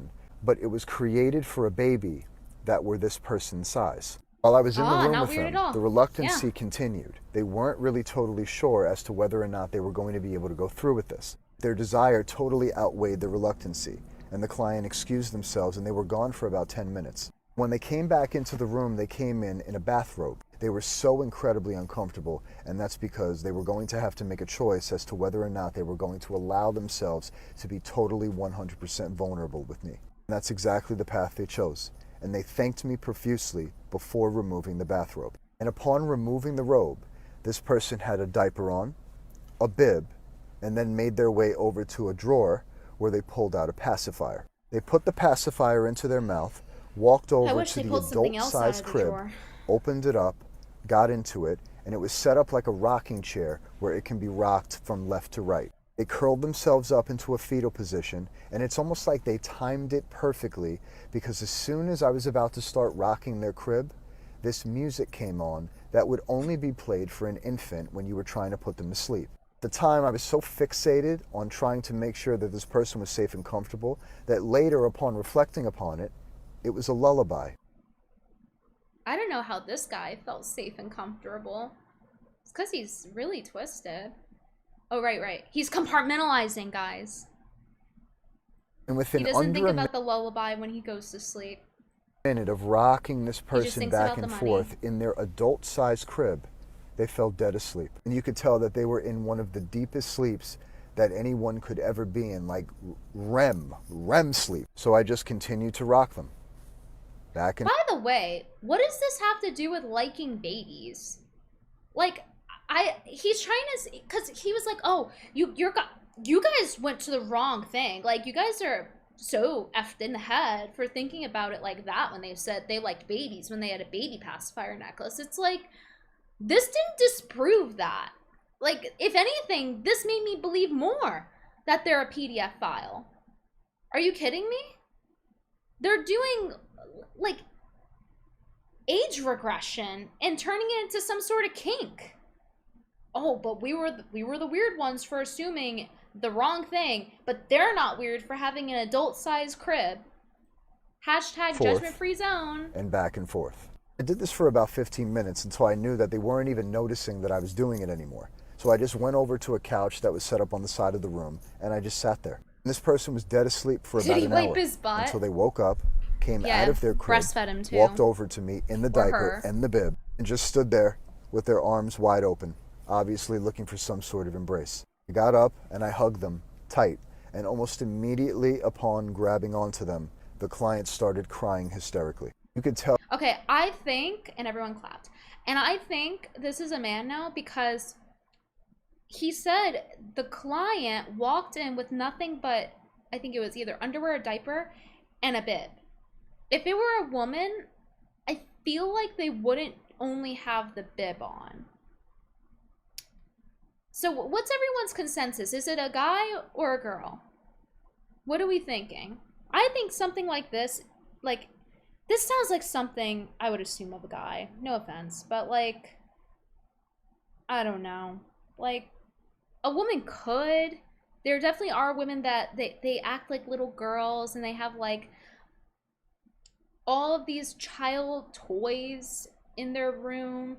And it's not like, oh, you collect Pokemon cards. No, it's like genuinely like child toys in their room and they're age regressing and stuff. But like, something about the execution of this on the level of like freakish that it is.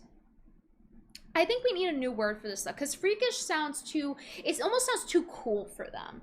It sounds like you're saying, oh, you're into something like sexy and edgy, but no, it's like disgusting. No way, it's a woman. It sounds like a male kink. Yeah, okay, this is what I mean. So like, you never see women that have foot fetishes. It basically never happens. It's always a guy. Do you see what I'm saying? So this sort of thing, I feel like it's a guy. He literally said it's a man, slipped up and said he a few times. He did? I didn't notice. Oh, that it was an enormous, enormous release for them. And they said something to me that I will absolutely never forget. They told me that they were adopted and they never got to meet their mother or their father. And there was something about this person that they just never felt like they were ever really held by their parents. And the embrace. Oh, I guess it's okay now. I guess their disgusting, fucked up, degenerate shit is okay now that we know they're adopted. Well, that changes everything. I'm no longer judging their adult-sized crib, wearing diapers and a bib, and paying a male prostitute to rock them to sleep. You know what? All the judgment's out the window with me. Reading comments. That they were craving was one that only comes as an infant, when your mother or your father is rocking back and forth with you as you fall to sleep in their arms. And they've always yearned to come as close as they possibly could to replicating this scenario. The only reason that I ever even got to learn anything about this with this particular person was because I was observant enough to pay attention to their necklace. The moral of the story is, when it comes to people, and when it comes to getting close to people and building long-lasting connection, you should always do it with people who wear adult diapers and bibs and ask you to rock them to sleep. Subscribe for more. You need to pay attention. It's all in the details. And even if people don't tell you what it is that they want and need, they're telling you in different ways. You just need to be open enough to look for it. And not only is it extremely... Like this nigga looked him dead in the face. He was across from the table from him and went, I like babies. And then he actually obliged him. Satisfying. For people to get what it is that they're yearning for, it's also immensely satisfying. No, there is not a single moral in this story. There's nothing moral about it. When you're He's always trying to make some moral of the story. There are none. You are grasping for straws. You are grasping, and you are getting nothing but air. I got nothing.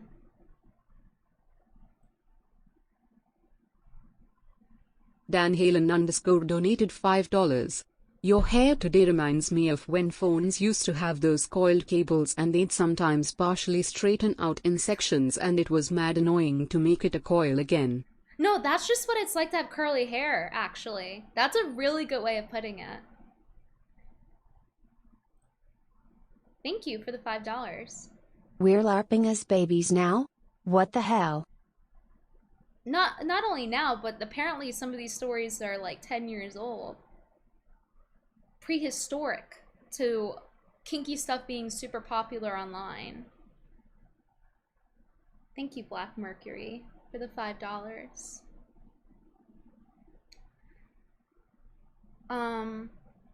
He actually has other stories. So how I found this guy was, I was on TikTok and I like, especially at night, I like the smog. I like watching schizo TikTok. It has somehow led me to this. This has become my hobby, is finding channels like this and watching them. And I would do it even if I weren't streaming it, just to have fun judging them, honestly. And laughing at them. Is it wrong for me to laugh at them? Is it wrong for me to find it funny? Well, who cares? Anyway, he does have other ones. So I watched, like, from here downward. And apparently he has a PDF. I don't know what his PDF is. By the way, like, what could you possibly put on there? Quite frankly, I'm scared to know. Celebrity clientele working as a male companion. And let me tell you, some of these stories that I have with some of these people are fucking crazy. There's one particular story that comes to mind, and it was actually my first ever celebrity clientele experience. Watch this one? I remember years back, I received an inquiry. It was kind of like any other inquiry, so I treated it just like that. We opened up some basic correspondence, made some plans to meet at a restaurant. It was changed last minute, and I was asked to show up at this person's apartment. No problem. This stuff happens a lot. So I headed over to the apartment, and the address was in the 60s on Park Avenue. Now, I remember it like it was yesterday. I commuted over to the apartment, walked into the building, showed up at the doorman's desk. I was sent upstairs in an elevator. Now, some buildings on Park Avenue, depending on the level of the building, when you go into the elevator and get out on the designated floor, you can walk straight into the person's apartment. Now, this wasn't exactly like that. It was close, because when you walked out of the elevator, there was a small area with 2 doors. What I didn't know is that both doors led to the same apartment because this person owned the entire floor in which they were living on. So I knocked, the client answered, big smile.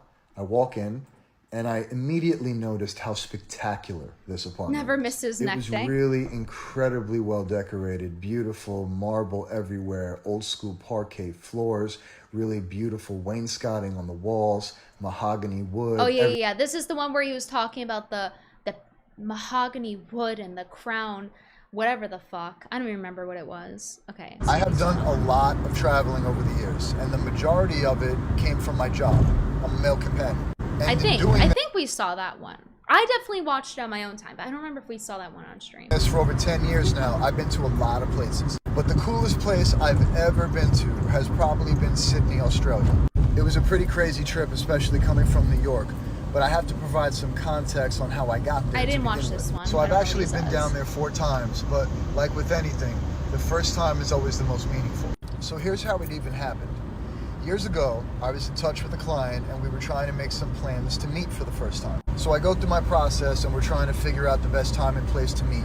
And I won't lie, I was a bit skeptical with this particular person. This client wanted to meet in a really shitty dive bar down in the East Village. Now, I don't know how well any of you might know New York, but if you know it at all, the East Village, especially some parts of it, is a total shithole. But after having the That's not how I see it. first preliminary phone conversation with this person, my gut said it was good to go.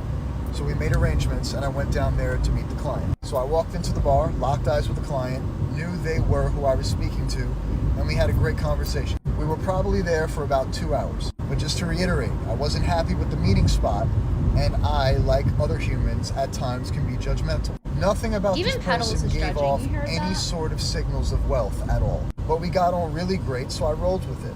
The client then invited me back to the hotel afterwards. Now, given the type of bar we met in and the location of the bar, I had very low expectations of the hotel. And I wasn't wrong. When we arrived at the hotel, it was some shithole in Chelsea, probably a Hampton Inns or something like that, which are not bad, but in Chelsea they are. She's not impressed. We sat in the lounge area, which was like this little seating area right off to the left when you walk in, and we were also there for about 2 hours. I never even made it up to the room. Long story short, the night came to an end, we said our goodbyes, and I went on my way. The next morning, I woke up to a really kind text message from the client thanking me profusely for the time I spent the night before. The client then mentioned that they were heading back home to Australia and that I should consider coming down at some point. Now, mind you, piecing everything together from the shitty location of the dive bar and the type of bar it was to the shitty hotel and everything else, I was a bit concerned. I adopted her from Agartha. I brought her back with me. Down there. But I mentioned to this person that we could speak about it, and I wish them a safe flight and that they get home safely. 2 days later, I received another text message where the client was mentioning that they made it home safely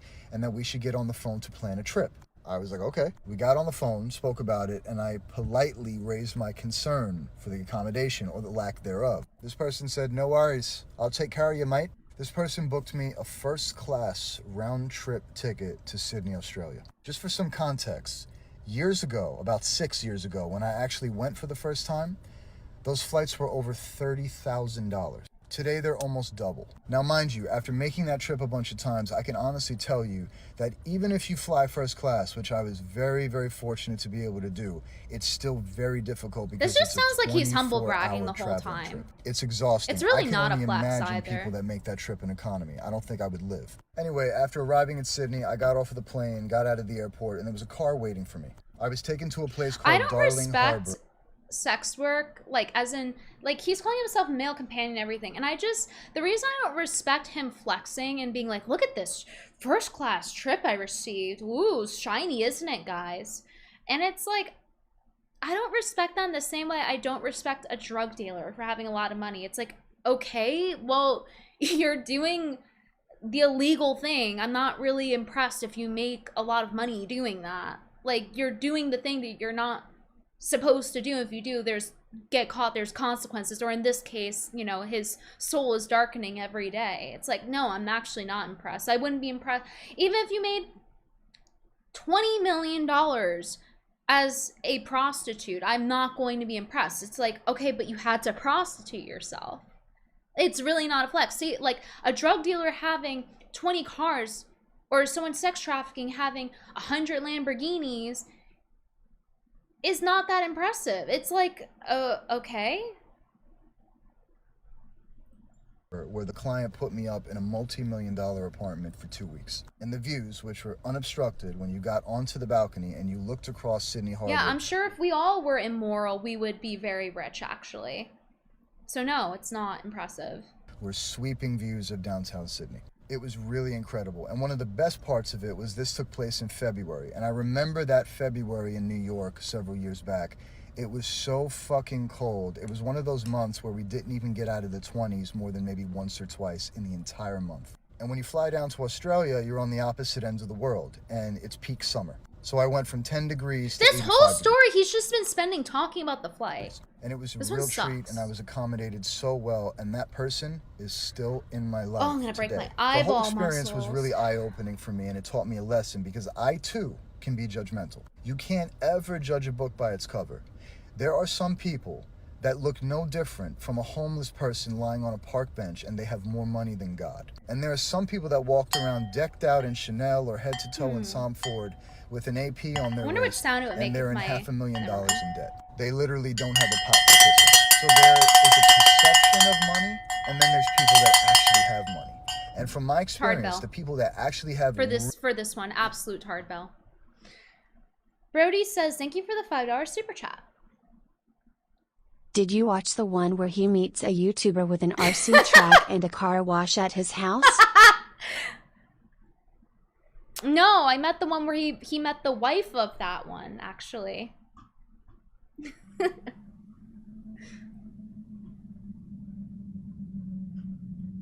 We just exposed quartering.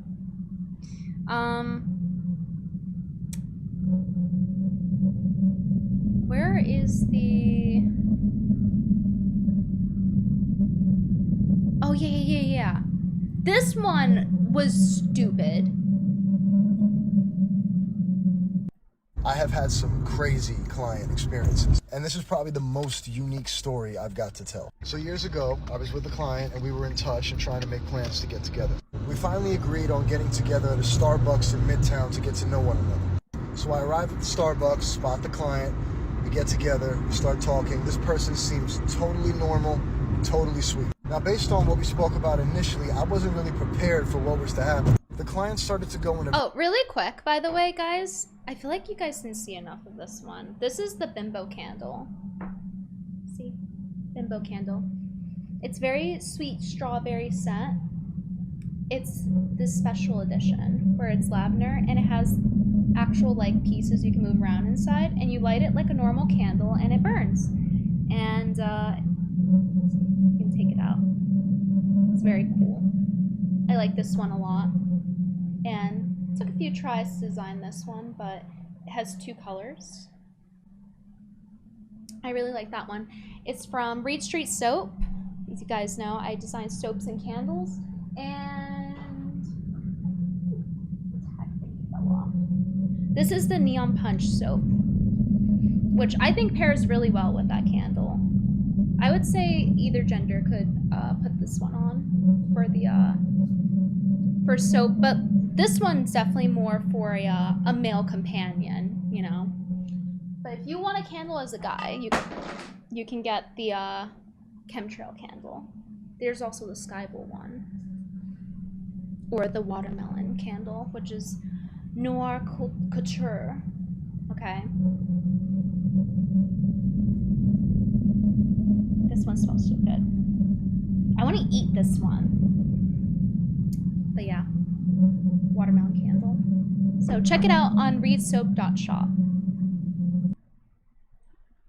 Very particular direction regarding what they were interested in. I'm just going to unravel this whole thing because it's the only... And there's other beef tallow soaps on there too if you want different flavors. way you're going to understand or believe it. So this person started to insinuate that they were interested in getting pegged. Now, as I'm sure all of you know, or maybe you don't, pegged is a term for a very specific physical activity. That's not at all what this person was referring to. Oh, it's a different kind of pegging his client wanted. This person invited me up to their very, very beautiful Park Avenue apartment in the 60s. And some of these buildings, especially in the very luxurious ones, when you take the elevator up and you get off of the elevator, it kind of enters directly into their apartment. So we get in the elevator, we get upstairs, this person opens the door to their apartment, and this person walks down a long hallway and disappears. Now, I was instructed to just wait at the entryway where we got up outside of the elevator while this person walked down the hall and disappeared out of plain sight. About 3 minutes later, this person reappeared in a full baseball uniform. Like, not as in you're going to a Yankee game and you know you wear like a jersey and a Yankee Just when you thought it couldn't get dumber. I'm gonna play in the game. This person had a full catcher's outfit on. Like the whole chest protector, the baseball mitt, everything. This person was even wearing the protective face mask. So I'm sitting back and I'm like, what the fuck is going on? See, he didn't sign up for all this. He signed up to get on his knees, not to play ball. So to the person earlier that was asking about, I wonder if he installed shelves. I hope this answers your question to some degree. I was then instructed to open up a small cabinet to my right in the entryway. I opened it up and there was a very large bag of navel oranges, like very large. Like they were like 30 plus in there. And this person stood at the end of this very long hallway and said, what are they for? Basically instructing me to throw the oranges at them. I was like... Apparently pegging. The oranges are for pegging male clients. Okay, so just for a little bit more context, I grew up and I was always very athletic, good at all sports. And I have an arm on me, so I was a little hesitant to throw these things because they were like the size of grapefruits. So I throw the first orange, it makes contact, and I get an eye roll. So, to the person earlier that was asking me if I heard the one where he met the guy with the RC race car track. The client says to me that I'm going to have to do a little better than that, so I did. I throw the next one. It makes contact. So the person lifts up the face mask, looks at me, and says, if you don't stop throwing like a little bitch, you're gonna leave and with no money. I say, okay, fuck it. So I throw the orange as hard as I can and make direct contact with this person's chest. I hear a gasp, and then I see a smirk coming through the bottom of the mask. So at that moment, I knew that I did something right. So I continued that for the remaining 27 oranges. And let me just put it like this. I hit this person 20-something oranges?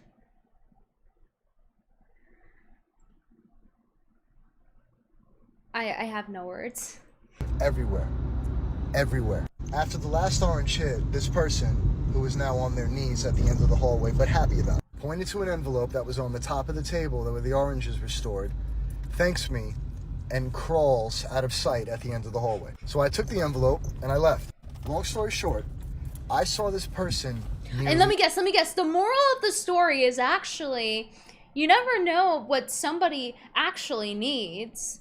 Every single week for years until always they gotta be some eventually moral of the relocated story. to Florida. So the moral of the story is, and I learned that the word pegged can have several different meanings. And number two, being that this was very early on in my career, I learned that every client has vastly different interests, and they're not always the conventional ones. I'm willing to bet that anybody that watched this video to the end was not expecting that shit. If you enjoy these kind of stories... Yeah, predictable. I did watch this, but I forgot what he said at the end. I just got annoyed by him constantly making it about a moral of the story with each one. Thank you for the $2.79. Can't think of a name. That's a wonderful name. That's a beautiful name. You're free to be yourself here, okay? I love my Reidstreet soap candles and soaps. Yeah, me too. I use, which one am I currently using? I used Bimbo last, and the current one I'm using, I think I'm still using a second Bimbo one.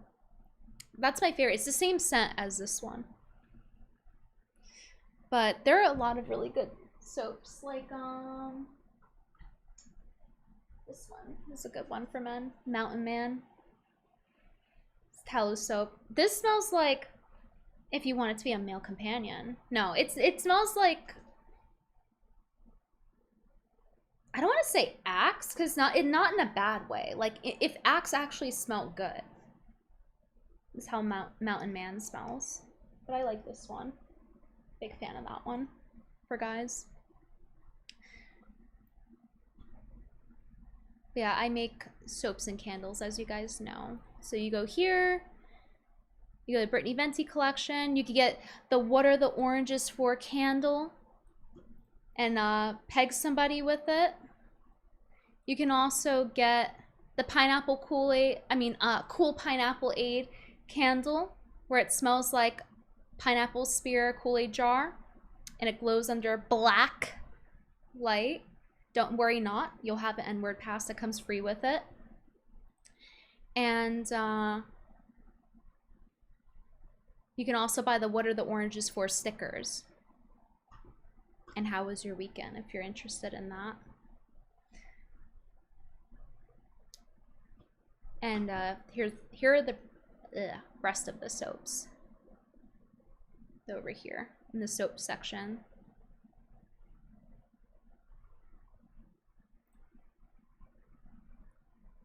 So this one has beef tallow, coconut oil, olive oil, sweet almond oil, sodium hydroxide, which is lye, mica powder for the coloring, and then the fragrance oil.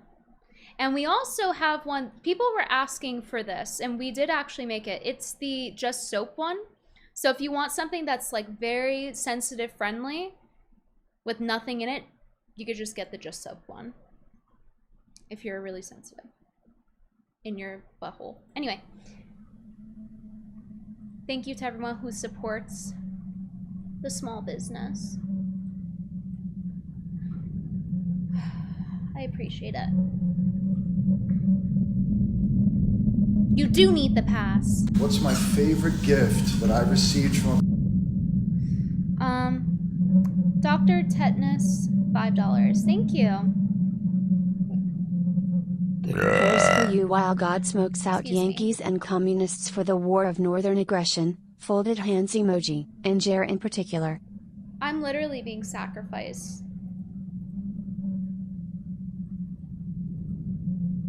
I have a joke I want to make, but I can't make it here. I'm annoyed. I wanted to stream this one on YouTube because I knew that I probably wouldn't be able to make this into a video because of the subject matter. Because when I made one about Raquel Piper and how she was at a very young age taught to like shake her ass and stuff, that video got demonetized. And I was pretty, like, sterile about the language I was using, and it didn't really matter. So that's why I wanted to stream this on here, because I wanted people on here to see this stuff.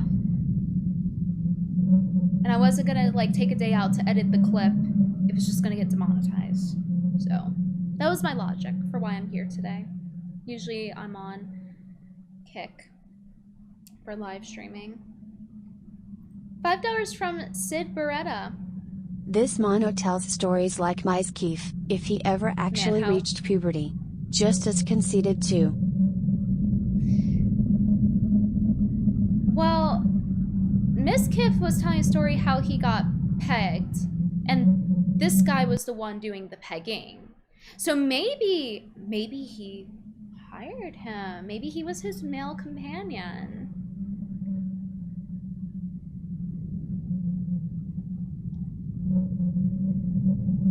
Thank you for the $5, Cleggy.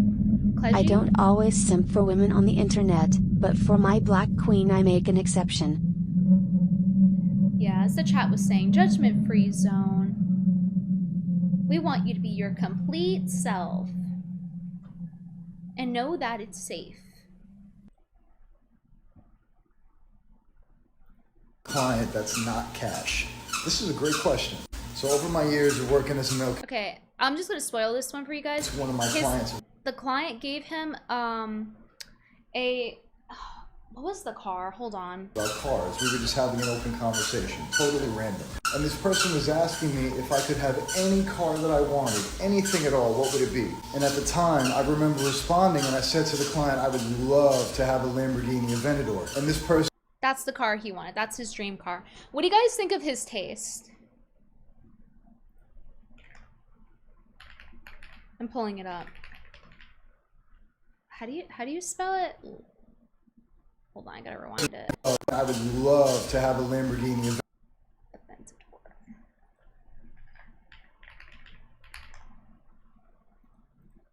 Alright, I'm pulling it up. So it's literally the NPC car. This looks like if a little boy picked out, I want a really fast car. That's what it looks like to me. I want a red car that goes vroom vroom and wins the race against the bad guys. Like, that's how that looks. It's very generic looking.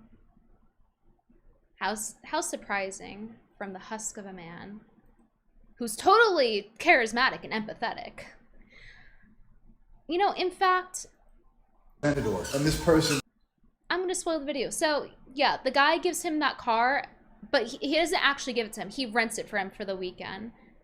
And then he's like, oh, it was so thoughtful of him to do. Waking up on my birthday... I want to draw this guy's, what I think this guy looks like, his face. I need a good screenshot though. The message was essentially explaining to me that my car rental... I remember responding... How do I mute this? Oh, here we go. I don't want you guys to get squeaky. And I said to the client... Where's a good frame? I'm gonna whip out MS Paint for this.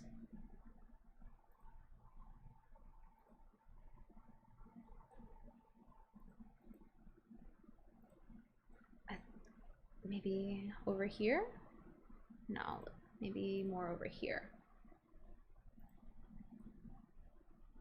Okay, I'm gonna use this.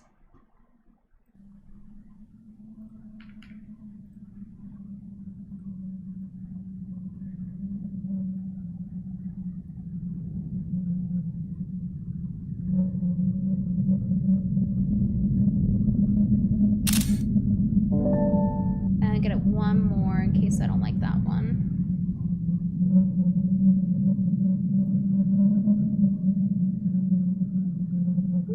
Yeah.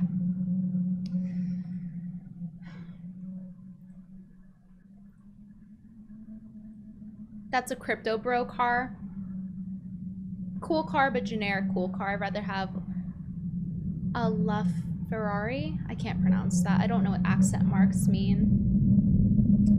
Lamborghinis are basically overpriced Audis. Lambos are small in person. Yeah, I was thinking that too when I was looking at it. It was pretty small. I mean, it's not ugly, but it just looks kind of like unremarkable. Brody says, thank you for the $5 super chat. Did you see the one where a streamer invited him over to check his roommate's couch with a black light? Yeah, and then he lit his cool pineapple candle and said, no e-girls. And then he talked about his favorite OF girl, who he totally wasn't promoting. by talking about how hot she is, how hot the prostitute is that people pay to see her. Anyway, he had no shame. Generic, not bad. Gay, ugly car. Okay, so I feel like we're mostly on the same page about the car. It's just like it's whatever. Kind of basic looking. Right. This is how I think he looks.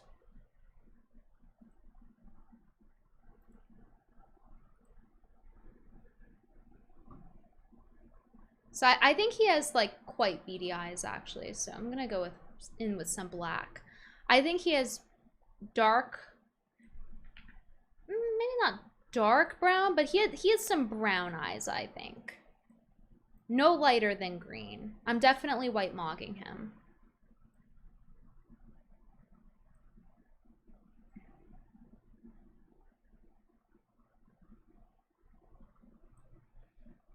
Hold on. I think his eyes are really round. He looks Italian. He looks like he has those Italian round eyes. Like, you know, what's it called? The Jokers? Impractical Jokers. He looks like the Italian guy, Joe. He looks like Joe from Impractical Jokers to me, but just with lighter skin. Like those type of features, the super round, downturned kind of eyes. You know what I mean? I'm trying to get it. I can't quite. They're definitely like... Thank you, Ghost Balls, for the gift. I might have to get a better screenshot than this. It's like extra blurry on this eye right now.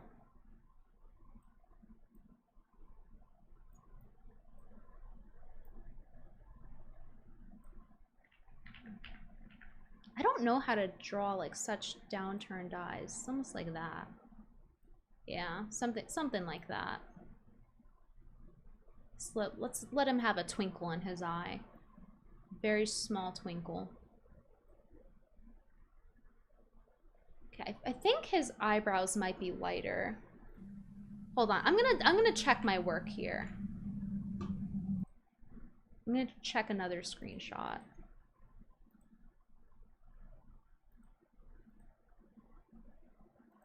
Yeah, those eyes look dark to me. He has a huge nose, for sure.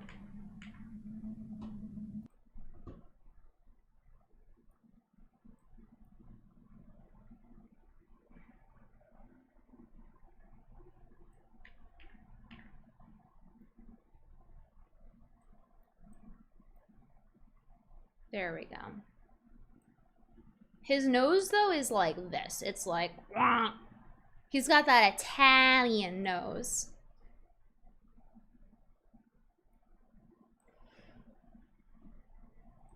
I'm just gonna color his eyebrows the same color as his hair. This is how a male companion looks to me, okay?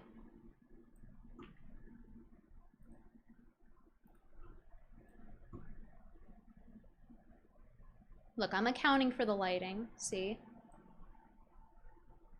I'm being creative.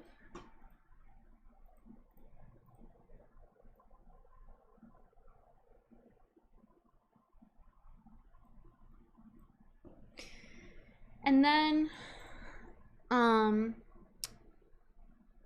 think his mouth is like this. Like, there's not that much there. It's like a medium-shaped mouth.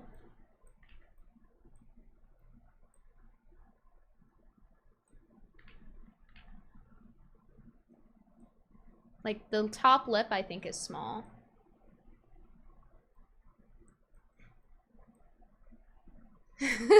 She's creative. She draws. Blurry man reveal. Yes.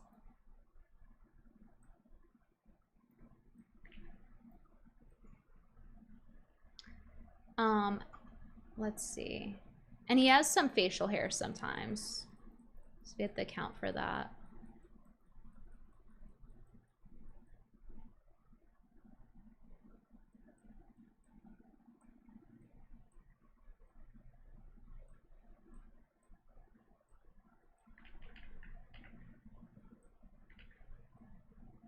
He's got those big eyelids.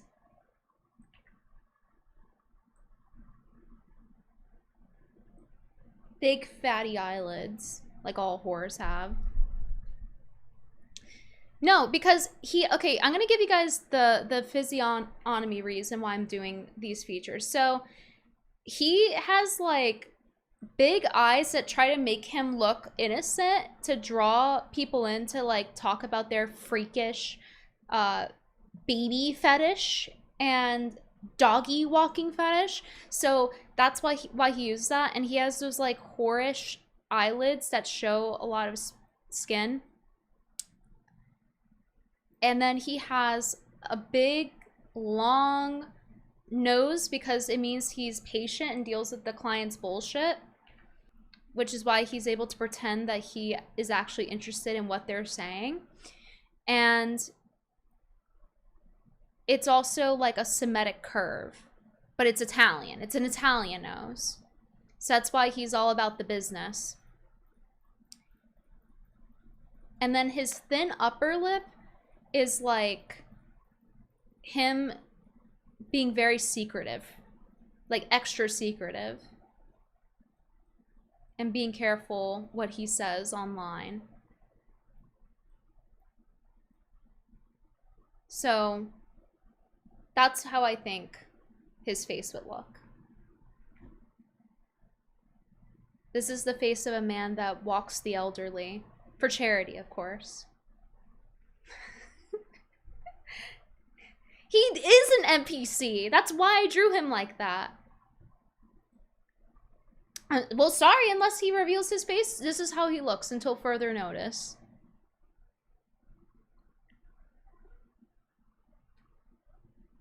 Guys, don't judge him. This is a judgment-free zone. Gay mafia is brutal. Oh, I saw a video where he was like, my parents don't know what I do for a living. He was like, I don't think they know, and it's none of their business. Oh, suddenly it's not a judgment-free zone after all. Thank you, Brody says. Did you see the one where the streamer handed him a dog collar, but it was a shock collar, but the streamer swore it wasn't a shock collar, but it totally was?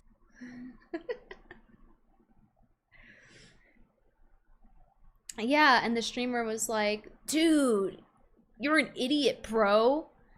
Oh, these incels in my chat. Dude, I can't take it, these incels anymore. Thank you for the $10, Brody says. You're cracking me up today. Thank you, Andrew Thomas donated $5. Happy Joker Thursday, Venti. Looking really beautiful tonight. Since Joe left Impractical Jokers, they should invite you to replace him.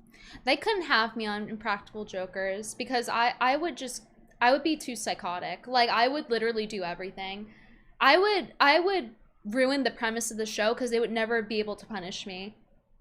And also because I'm a woman, it adds different dynamic and I can get away with more. In terms of like being cringy or autistic or anything like that. Like anything like, you get like softer padding for that. Like, yeah, women have social consequences in that they're more criticized online, in my opinion. This is my opinion. It's called an opinion. In my opinion, like if a woman cheats on a guy, her career's kind of over, versus a guy could kind of come back from that. Doctor disrespect citation. There's a lot of these type of cases online. So that's why I say that. But in the context of Impractical Jokers and like, oh, you're just a random attractive woman on the street, like you could push the boundaries a little bit, I think, with being weird or rude. People would kind of deal with it. So I think I would just ruin the show.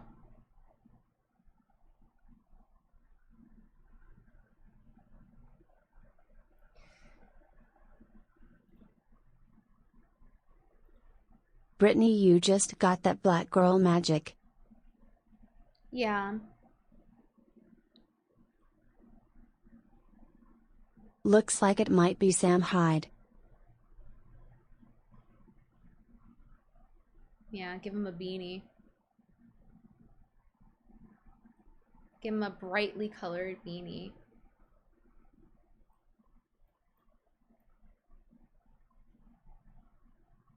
There we go. And some more messed up hair. I could see it. I could see it a little bit. There needs to be more hair here. It had to be like just really scraggly like that.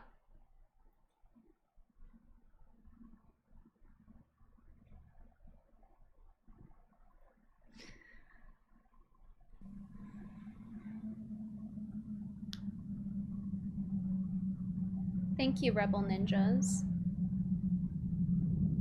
My girlfriend and I are also autistic. Well, you should probably stop doing that, or she won't be your girlfriend for long. Don't tell her I said that.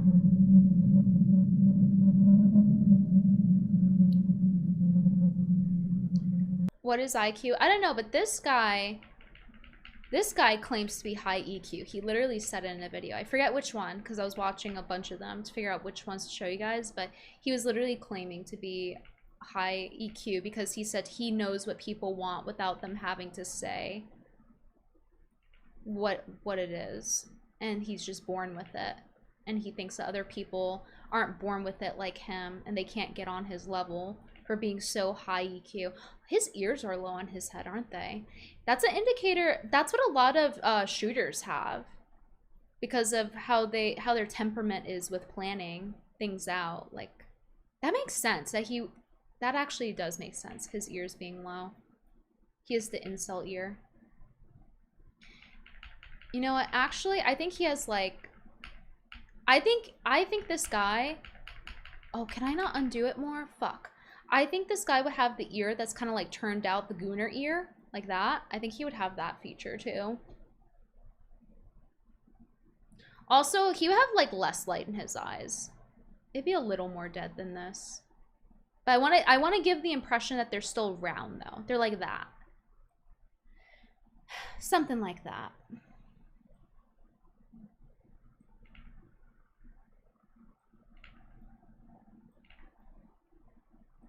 I think his eyebrows go along with his eyes, like the downturned a little bit, like the roundness. And I think, you know what? I was gonna say maybe it'd be a little more concave here, but I'm actually not sure.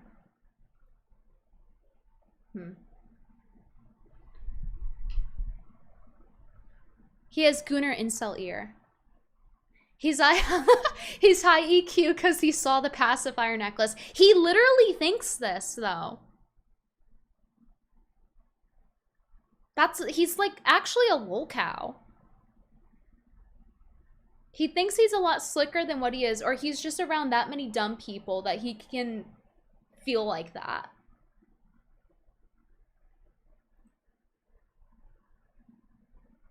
Gremple Tarkin donated $25. Sup. Hey. What's up is we're doing a criminal sketch of the definitely straight male companion that talks about how he walks the elderly on dog leashes on the concrete streets of New York, and how he's actually helping them in their mental health. If you're wondering what you missed.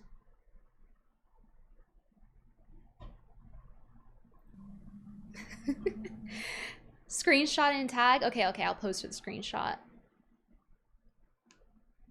My face went gooner ear. Okay.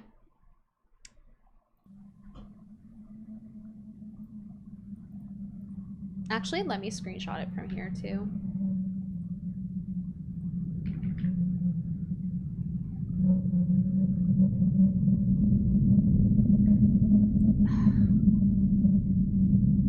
There we go.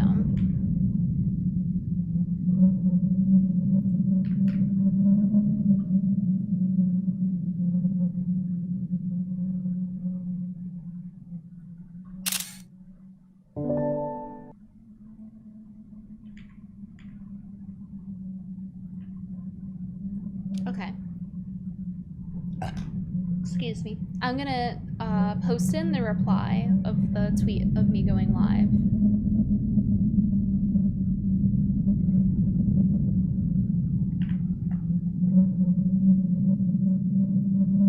There we go. Alright, I tweeted it. If you guys want to save it. Yeah, New York is Silent Hill right now. We're all being smogged to death by Canada. I always knew it was those leaves that would kill us. Let's see. I think we almost went through all Over the these years videos. of working as a male companion, I've had many experiences, but some like have all the ones really about taken my celebrities. heart. Here's a story about a client that I used to see here and there a few years back and why it was so difficult for me emotionally. I met this person in 2019 right before the world fell apart for a little while, if you know what I'm saying. And this person actually came in the form of a referral. Oh, I Because already at that saw time, this one. This is the one I told you guys over about my with the years house of working and he's as a male dying on the companion, bed. I've accumulated some pretty interesting stories to tell. The one I'm about to tell you is kind of one of the most interesting, but also one of the most humbling. In the very beginning of my journey working as a male companion, I'm talking about more than 10 years ago, I was contacted one night by a potential client. This was back in the day when I used to advertise, and I'll admit, I didn't know what the fuck I was doing. So I was hit up, and I opened up some basic correspondence like I usually do. I'm not gonna bore you with all that shit, but in the end, we made some plans to meet, and I was told to head down to Chelsea around 20th Street, and I would get the exact address when I parked. I parked the car, His TikTok sent is a the text, Lux Mentor. told the client that I was in the area, and I was then given the exact address. So I The walked Lux over to the Mentor. building, entered, walked up to the Lux doorman, and Mentor. told him I was here to see so-and-so.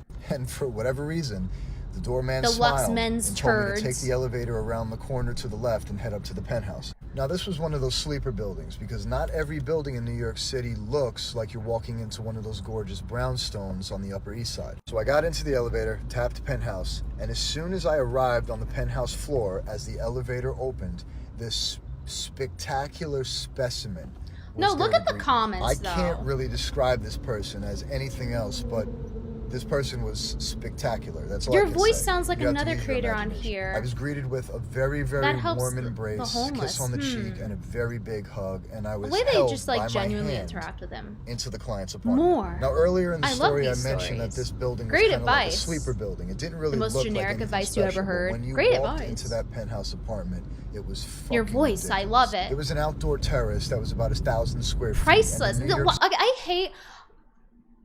Okay, listen. I have different complaints for men and women in the comments. But as for women, they always do this shit where I'll go into the comments, someone like this, he's literally like a male prostitute selling his ass, right? That's what we should assume because he's very vague. We're gonna assume that. And he's dragging the elderly on dog leashes, all right? And they're just like priceless, heart emoji, heart emoji, heart emoji. It's like the face heart emoji, spamming it. Price. I hate that. Like, it pisses me off. Something about that pisses me off. It's like it's non-tent. Something about it. There's nothing there to chew on. What am I looking at? Like you're clearly so used to being a woman that you don't even have to try. Like I am turning red pilled reading the women's comments right now. I can't stand it.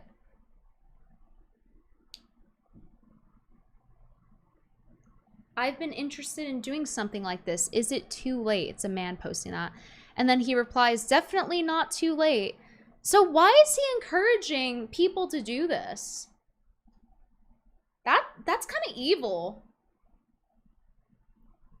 Like, he's trying to make it seem like it's mostly sunshine and rainbows. Because in his video where he addresses the comments saying, oh, like, what's your experience like with clients? And he's like, oh, yeah, they're, by default, people are just great people at heart. And actually, I had such fulfilling experiences with my clients. He gives this, like, very robotic sunshine and rainbows response. And he's just convincing people to become a male companion. Telling this guy, oh, definitely never too late. That's just evil.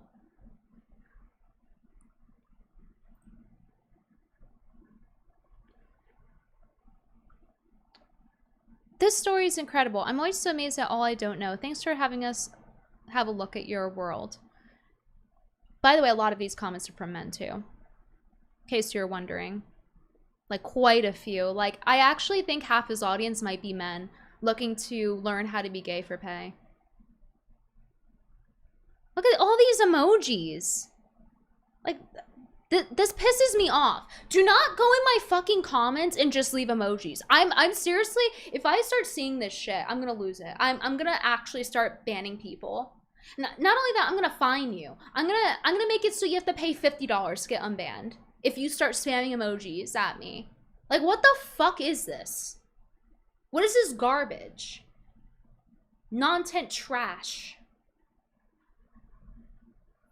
If you're gonna leave emojis, leave like black emojis, okay? Make it, do something. This is what I mean. They love to pretend they're sentient. See, this is them pretending they're sentient. You know, assuming they're not bots. But this is just normal behavior that I see all the time. Yeah, all of you in chat, you love acting like you have an inner monologue, don't you? All of you spamming emojis.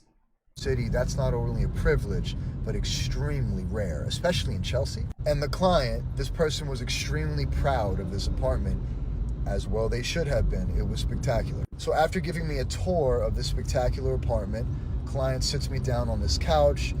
Okay, someone in chat just typed, why are you uptight, Brittany? You know what the best way to get a woman to calm down is saying you should calm down. Did you know that?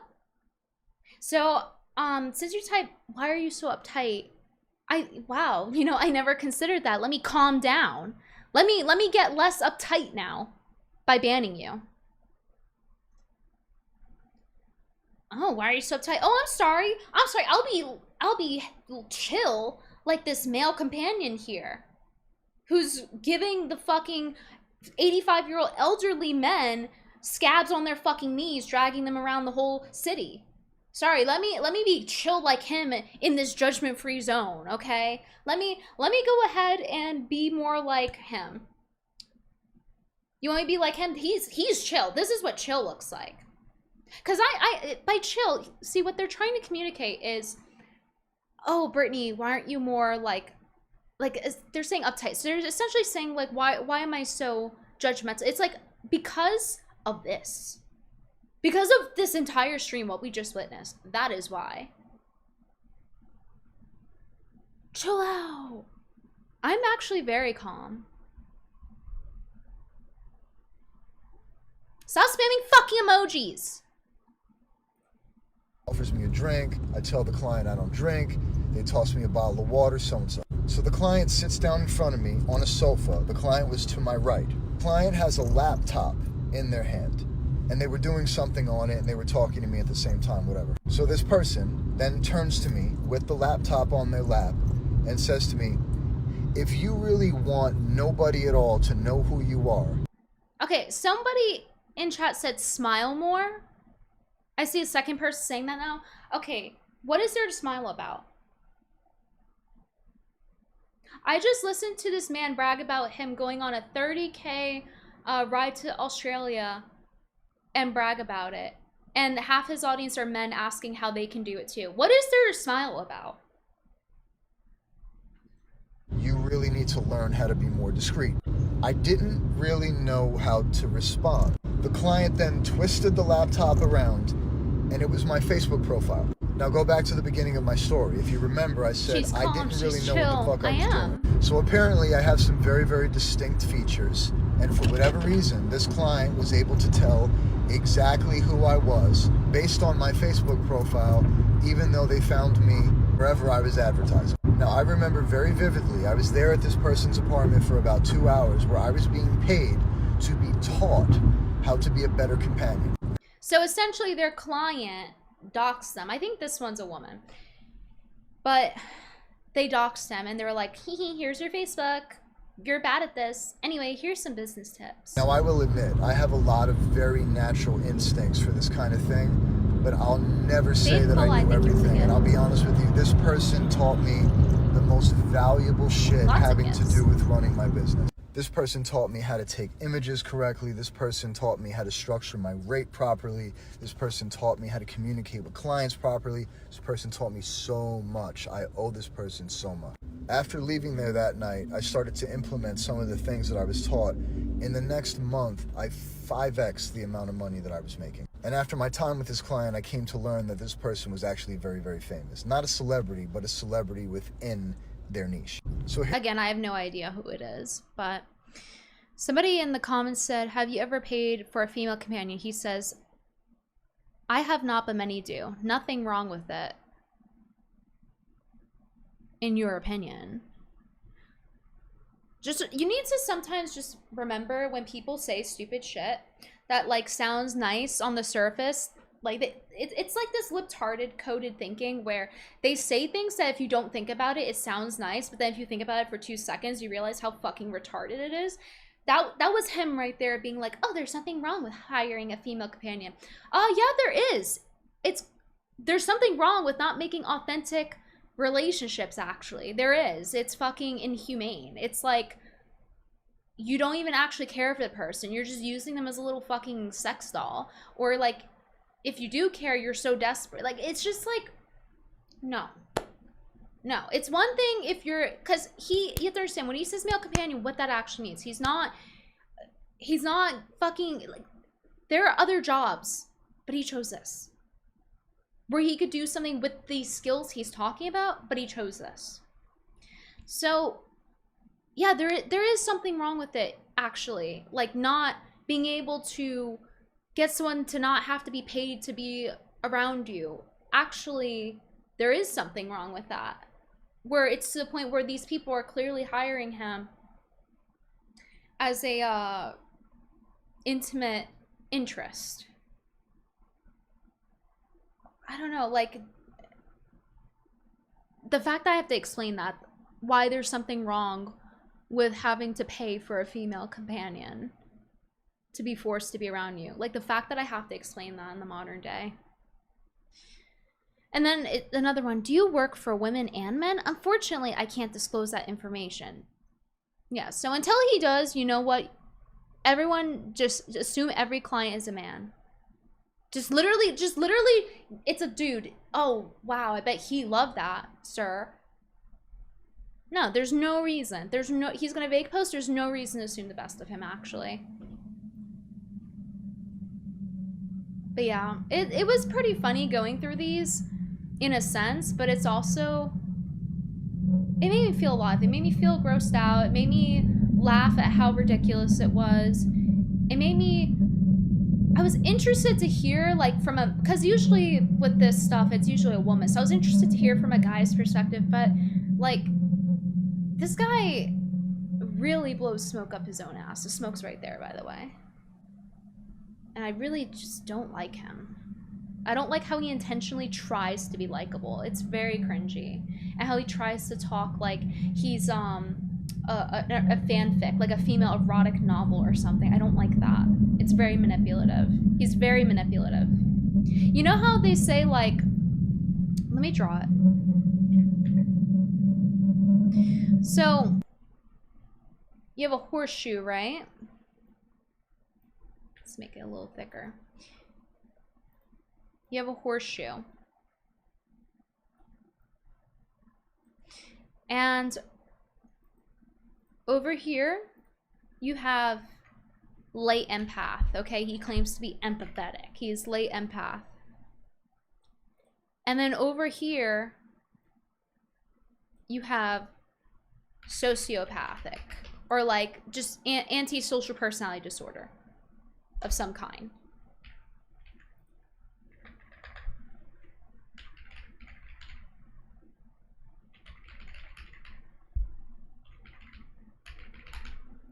And they're very close to each other. They're like this.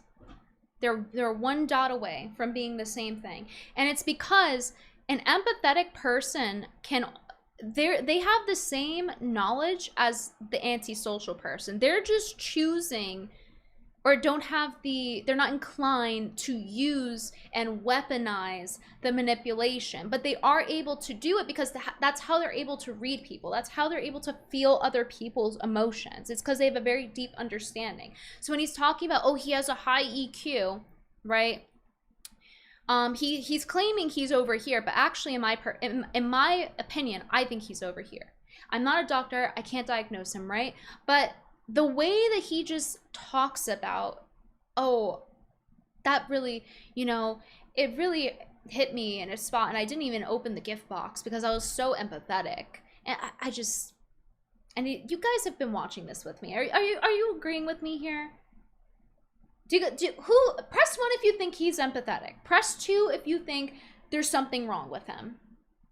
Not in the sense that there's something wrong with him for doing sex work in the manner that he does and such, but in the sense that, like, he's manipulative.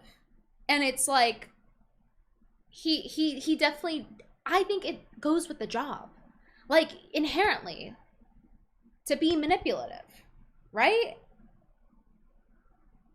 And he's gay. It just doesn't make sense for him not to be able to be very manipulative in his job. What would he win by not being? That's why what he does is fucked up. That's what I'm trying to explain. And he's over here like, oh, there's nothing wrong with it. Yes, there is. I mean, like, fuck the people too for hiring him. Like, I'm sure they're dehumanizing him too and view him as like a sex doll, whatever. But I also don't feel bad for him because he's annoying me and blowing smoke up his own ass and such. He's too relatable. Yeah, like, I'm so personable. Oh, so you have an agenda. Oh, so you're trying to get things out of people. I'm very wary when people are trying to get things. I mean, let me tell you something. Attractive women, I grew up ugly duckling, but attractive women tend to know when people are trying to get stuff out of them because they have to live their whole lives of everyone trying to get something from them. And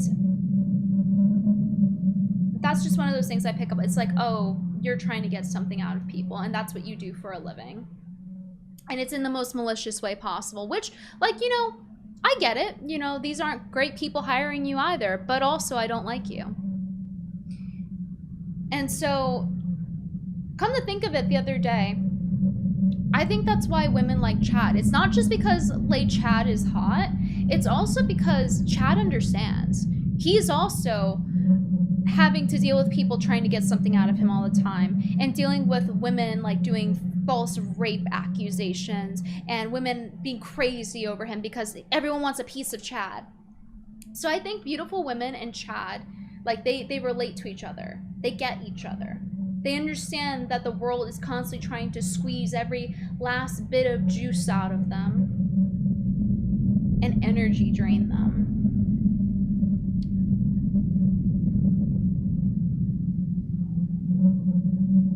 He's reading his script to get clients. Oh, I'm sure he does at least partially script it. He's very careful in what he says, so he kind of has to.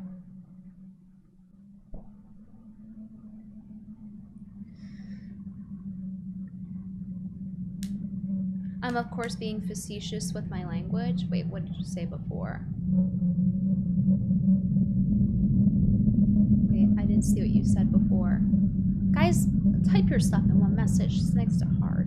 Oh, there it is. Absolutely agree too.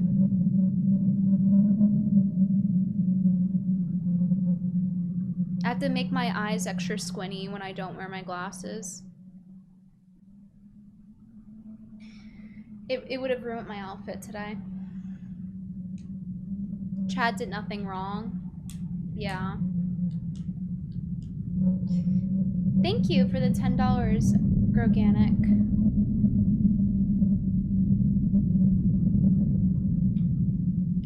Is that Australian? I think you have found Chrissy Mayer's next special guest on some cast. He is just the right amount of degenerate she likes to platform. Yeah. No, that was crazy how she had a porn star on teaching how to spread, and then also talking about how she's a Catholic mom while hosting these women that are like, and it's not like, oh, they changed her. No, she has them on her show and they're like spreading and showing the positions. Like one episode from the Melanie Mac stuff. But no, it's just it's the woke mob. It's the woke mob canceling her. It's not her own actions. and her supporting deplatforming. Oh, wow, I got canceled because people didn't want me on their show for my own actions, for assisting and canceling other people. Like, you can't cry about how you got kicked off of FNT. She's seething about it on Cecil's show, seething about it, and it's like, are you tone deaf? You helped Melanie Mac in the quartering silence the Kino Casino, and then you doubled down and had Melanie Mac back on after you were crying about how, oh, Melanie Mac misled you. But you're the victim? Lied to me after all I did help you? But you're the victim. Like, run. Anything but accountability. Just run from it. Yeah, I ate her cake. Therefore, actually, she's the victim. And I, like, wore one of 100 Shades of Blue at her wedding. You guys can go back and watch that if you're not aware of what I'm talking about. It was quite the time. They call her Craigslist Chrissy because she did some sex work back in the day and got on her knees in the bathroom to try to get a job. Words from her own mouth. A porn job, no less. But oh no, she's just getting canceled. It's like, you brazenly do these things. You done goofed yourself. Ugh, if it isn't the consequences of my own actions. No, you let the mob win, Gary. No. I tried to help. I tried to be in bed with people who are deplatforming. No, you can't remove me from your show. That's bullying. I was bullied.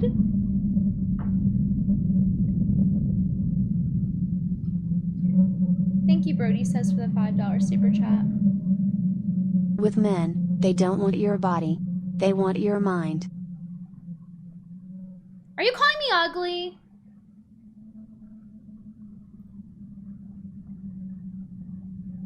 $1.99 super chat from Indistinct Chatter. You have gorgeous eyes. Thank you. I'm in a better mood now. Tuxedo, $2. You claiming Femcel is stolen valor? It's not. Femcel is stolen valor. It's really not. I genuinely was like, I was on R9K. I was like unwanted. Nobody, like, I was like invisible. Nobody fucking like. It was just a bad. I hated school. Honestly, I fucking hated school.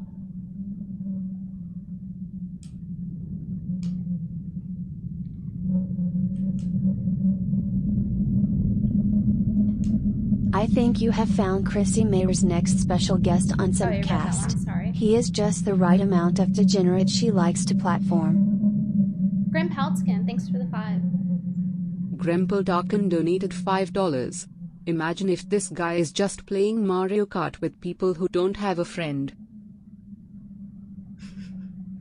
But that's what he's trying to make it seem like. No, I was not gooning on R9K. It was just like, that's where I felt like I related, but then it's like, becomes the oppression Olympics of, oh, because you're a woman, you can't relate. It's like, okay, maybe that's the case in most cases, but I did not have a conventional upbringing. I did not have a conventional story whatsoever. Like, how I looked in my teen years. I was like, I mean, you guys saw when I first started out, for example. It was like that, but I was like a little bit fatter.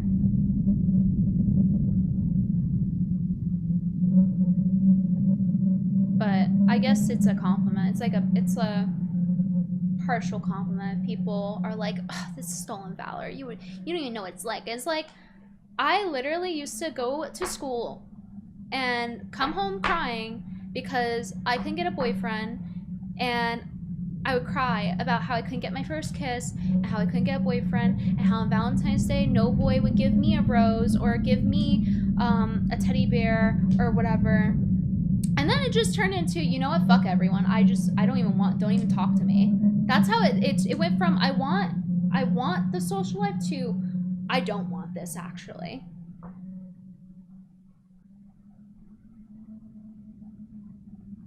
And it still made me a little asocial to this day, to be honest. BM donated $5. Myron Gaines would definitely employ this guy. Then go on his show and say how men are better companions than women.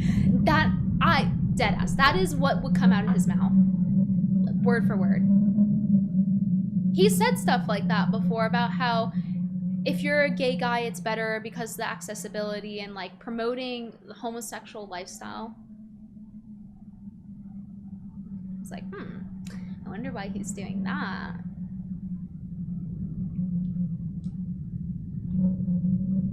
What do you think that happened to you? Oh, I just had a weird upbringing. Like, my mom was very asocial.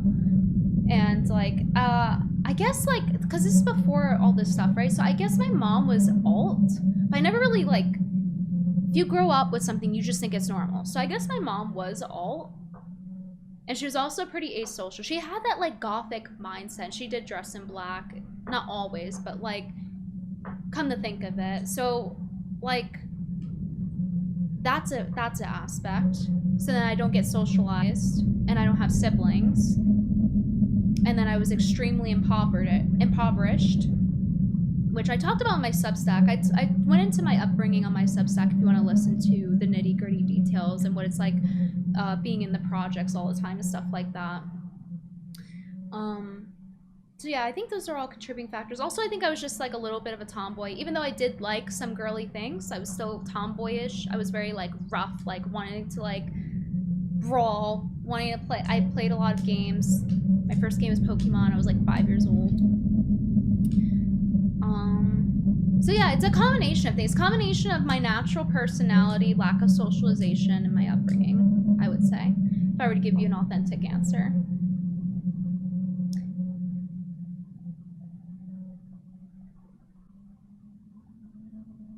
Thank you for the $1.99. There was 200 pennies. It's $199. I'm counting. I just want attention, twin. Here's that attention you ordered. Thank you, Simp Man, for the $2. You're beautiful. On a good day. Thank you, Keychain, for the 1111. Hi Bree, why do you think hominess happens? For me, I think it has to do with how well your dad and other older men treat you. Also meant to say bring back the 2010s side part the other day, whoopsie. Oh, okay. Yeah, that's what I thought. But I think, I don't know for sure. But what I do know is that my cousin was gay from day one, and he was like 4 years older than me, and he was always like very fruity, but he was orphaned at a very young age. So I don't know, that kind of influences my opinion. I'm like, damn, came out the womb gay. But yeah, a lot of situations are from trauma. Like, he used to put on BET and walk on his tippy toes and swing his hair around like he had hair but it was bald. It was funny. He's very like LARPy and into Yu-Gi-Oh! We would play Yu-Gi-Oh! And he would like be really LARPy about it. Like, Exodia! Obliterate! You know, like the whole thing. I would be like, Chris, you're being cringe. I would make fun of him. I would bully him a little bit. So that's how I got into like gaming, and like what trickled down to like anime and trickled down to everything else.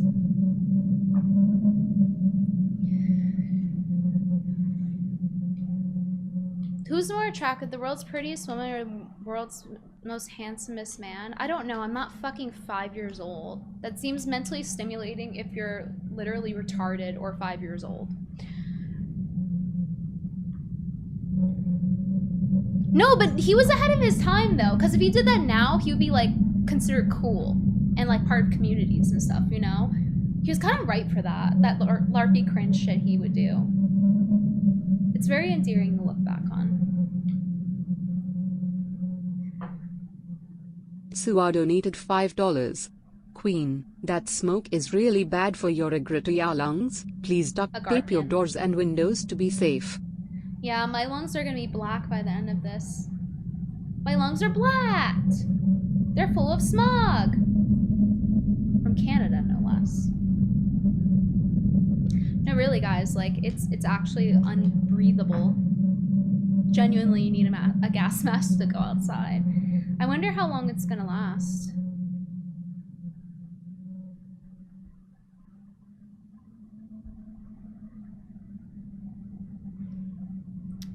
What's your opinion on gays?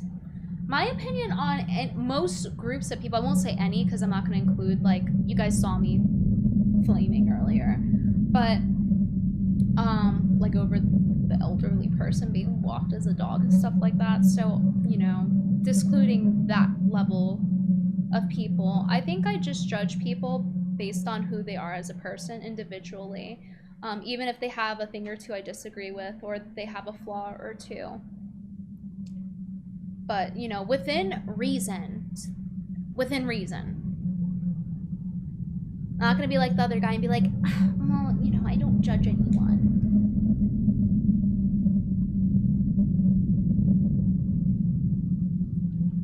You know, the I don't judge anyone people,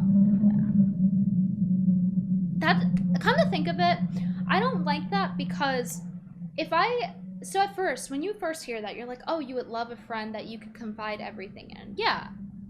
But at the same time, a lot of those people, something that comes with that is that they don't tell you the truth. And I'm telling you the truth. So that may include some judgment for me to do that.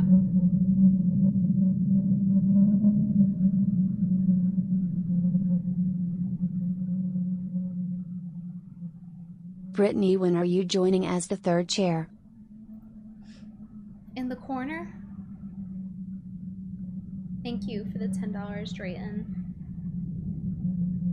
I've answered that one like 1,000 times. But,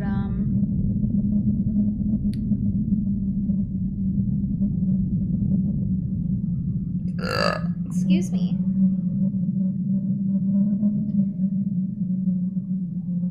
But you judge stereotypes?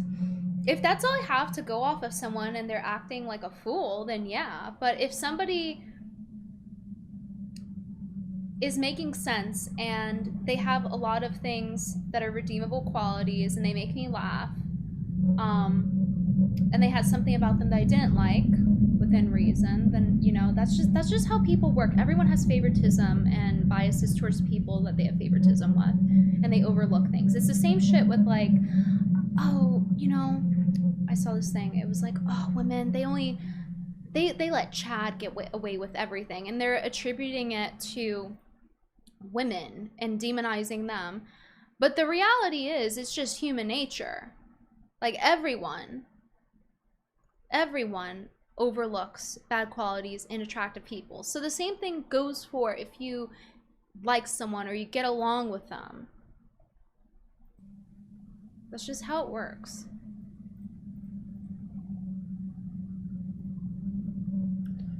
You seen it burp less these days? Yeah, because I'm not drinking beer right now. I'm just drinking water.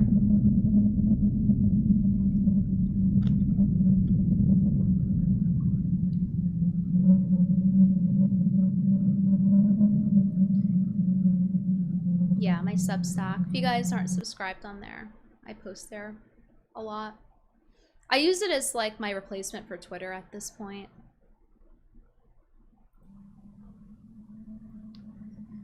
Because I swear to God, like, there hasn't been a day that has gone by where I go on this site and I'm not just absolutely fucking annoyed.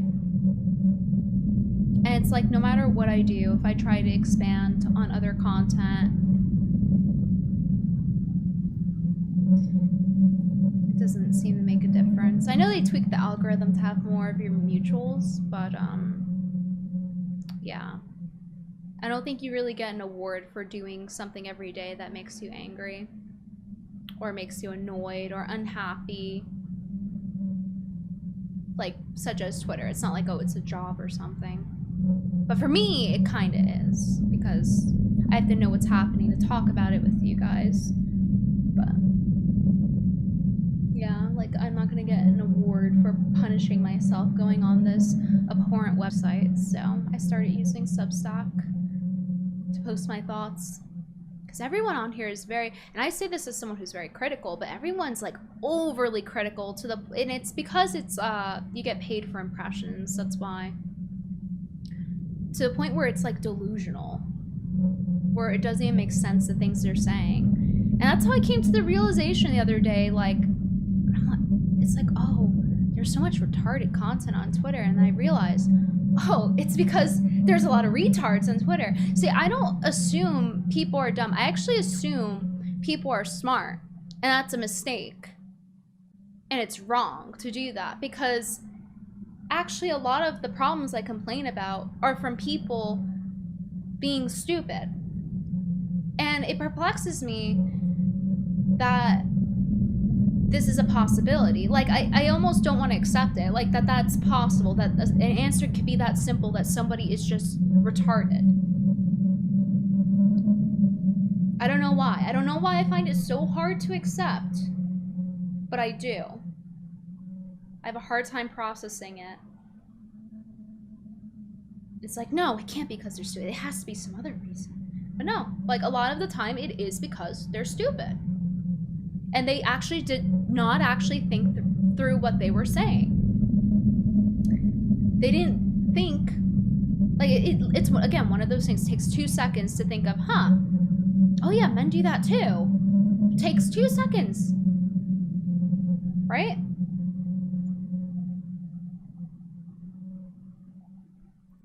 Thank you, Based Normie, for being a member for 5 months. Thank you for pretending to be sentient for 5 months. It's a long commitment to the LARP. You forgot to say something in your milestone chat? Well, you forgot again. But yeah, if you guys didn't catch it yesterday or 2 days ago, I did a stream reacting to my old content, and a lot of people really liked it. So if you've been a fan for a while, definitely check that one out. It's for members only, but it was a good stream. I was drinking too. Do you hate show-offs? Yeah, it's very gay. I don't like that.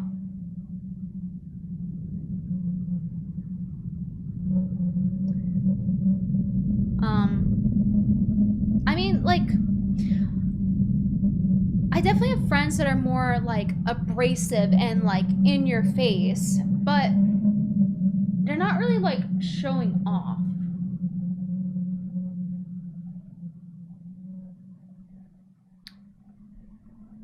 I got a glow as I got older. It's because my soul is leaving my body. There's not much left. I'm becoming an angel. Grandpa's came with the membership of 51 months. The worst thing Elon did was monetize Twitter. Yeah, it really did ruin the platform, and it's like, at first everyone's getting these huge paychecks, not me though, and now they're not, and now it's just garbage everywhere. But I never got big paychecks because I didn't, like, you know, I wasn't going to be part of the harem, you know. So you guys remember what happened with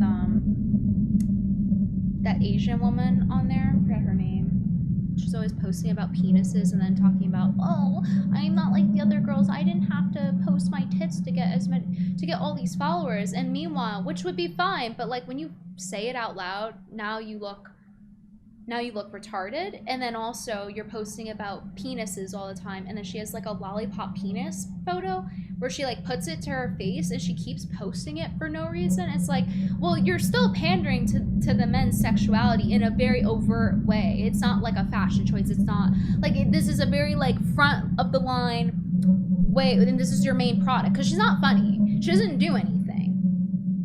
She just reposts shitty old memes all the time. She literally doesn't do anything. She doesn't say anything funny, nothing.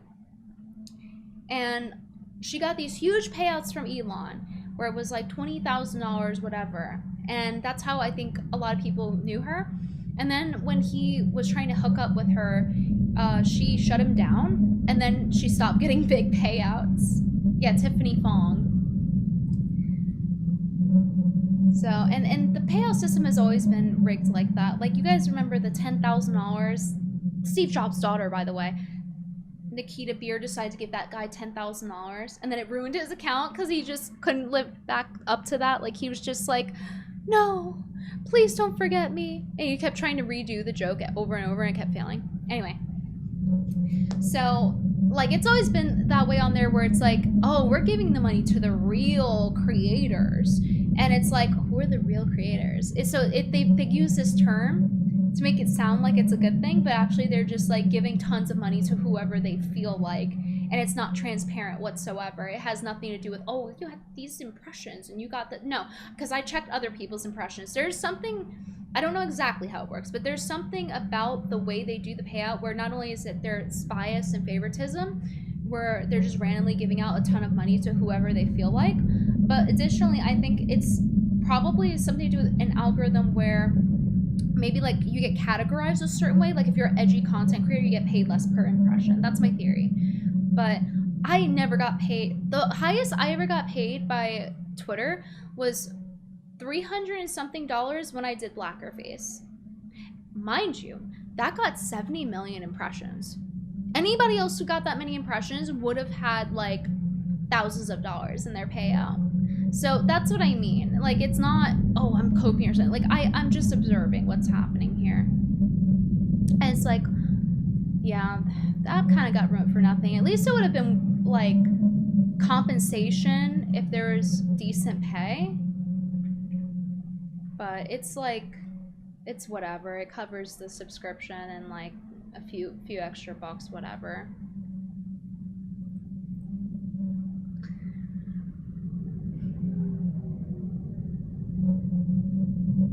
Yeah, I saw he has the financial stuff, the bank account. They open like their own little bank on X, and I was like, but what happens when you get banned? What happens to the money? And I tweeted Elon, and I think I tweeted Nikita Beer too, or that's his name, right? Nikita Beer. No response. But they're trying to entice you and say, oh, well, hey, there's 6% APY. And I'm like, oh, that's actually pretty good. I would use that. But like, you know, what happens to the money if I get banned? I think the public would like to know. So, it's weird. But I wish they would disclose that because 6% is pretty nice. The best place to donate is on my website. Streamlabs, BrittanyVenti.com. And by the way, someone donated when I was offline. Thank you for that. It was down here somewhere. Yeah, it was $55 from American Smeagol. Funny, good luck to us, nigga. Thank you. Is making content fun for you? Sometimes. Like, when we were watching the old streams, that was pretty fun. Sometimes, you know, how do I explain this? I'm in a weird spot where, like, online you succeed either if you're, like, there's just certain categories and I don't quite fit into them. That's basically the issue. Oh, someone said this the other day. They were like, in my comments under the video where I said, I'm tired of YouTube stuff, and they said, oh, then why are you giving us a highlight? And it's like, what? So my question is, so long as I'm not like reading a bunch of donations where it's distracting or like anything like that, right? Chats on a screen, whatever. I think I read like one thing because it was relevant to what I was talking about in that specific video. But for the most part, it was the same as me recording. So like my question is, what is the difference between if I talk to you guys about a subject, right? And I remove all of the slow parts, the silent parts, and I make it a video like how I normally would. Like, what's the difference? What's the difference between me doing it live and me talking to you guys about something and then me recording offline and then having to edit? It's like, I don't understand why there's this like stigma around that. I don't think that automatically qualifies something for being slop. I can see how it could turn into slop, but like stream highlights 187, I understand, but if I'm talking about something and it's an actual segment that I'm planning and something I want to talk about, I don't understand why people are getting uppity if I talk about it live versus if I'm recording and talking to a wall. Like, I don't know. It feels a lot more weird when I'm talking to nobody versus if I'm talking to you guys live. It feels more like I'm not being schizophrenic. I don't know. So I don't get the difference. I don't get why. Like, for me, it's just like, well, sometimes it comes to a point where I'm either going to be talking about it live and then feel motivated to do it because it's more fun that way. Although I can't do that every time for every video. There are some videos where you do have to record because it needs to be edited a certain way, to add like receipts of something you're talking about or whatever. But like, it's either that or sometimes like I'm just not going to do it at that point if I feel too demotivated. So I figure it's better to do it than to not do it. Organic? Yeah, it feels more organic if I'm like on live stream. And also, I don't like this like invisible standard that's been put on me where it's like, oh, well, you have to do it. I have to, like, no, I actually don't have to. And it's like kind of unfair. It's like, so all these other content creators can, like Abin Preach, Asmongold, they can clip their stuff, right, and turn it into a video, but I can't? Why? Like, I don't get it. I would get it if there's like donations every 5 seconds and it's like disruptive, but and some people still do that and are successful. So I just don't understand the difference. I love your choice in contacts today. My eyes never change. I mean, maybe if there's lighting differences or like there's a certain LUT, but I can't wear contacts. I have astigmatism. They don't, I think they, if you get a special prescription, they can do that, but I can't like wear just like any, like, oh, I can wear contacts, like I can't. I've never worn contacts in my life, like not a single time. Like they don't fit over astigmatism. That's what it means. It means your eye is like not a perfect circle, so you see like stars and stuff. But yeah, I've never in my life worn contacts, not even for a second. But thank you. Thank you for the backhanded compliment. My eyes are so nice. My eyes are so nice that people think they're fake. My skin is so dark Aryan that people think that that's fake too. Did it hurt when you fell from Nicoboria?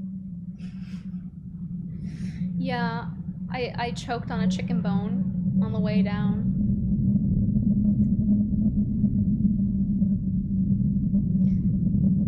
Just get more popular and drown out the voices.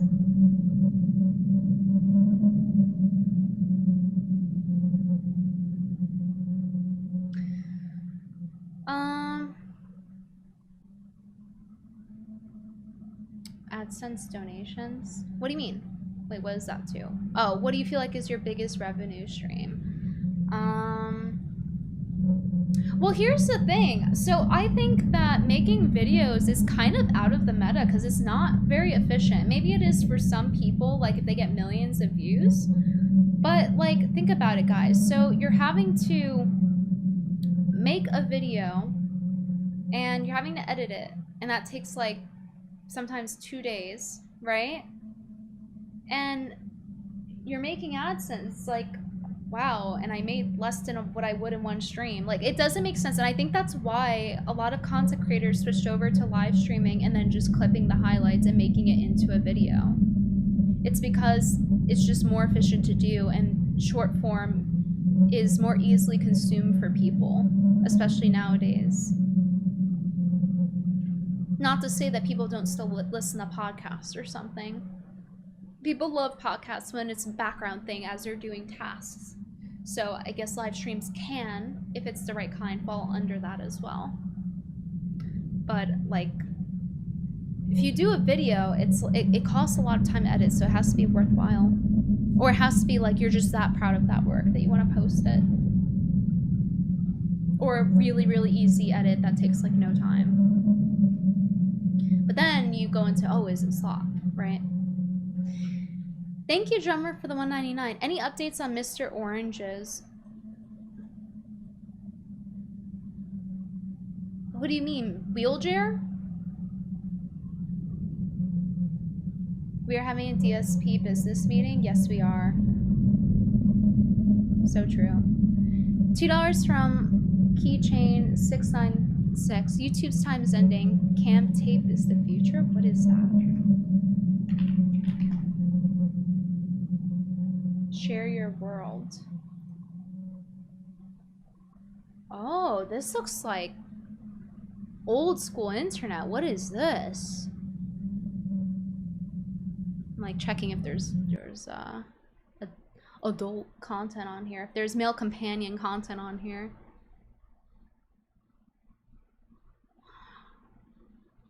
Huh. How does this work? Like, are people getting paid?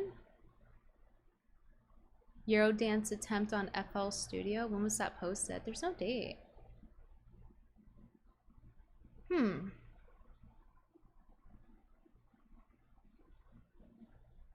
Guys, what is this? It's old YouTube? Oh, really?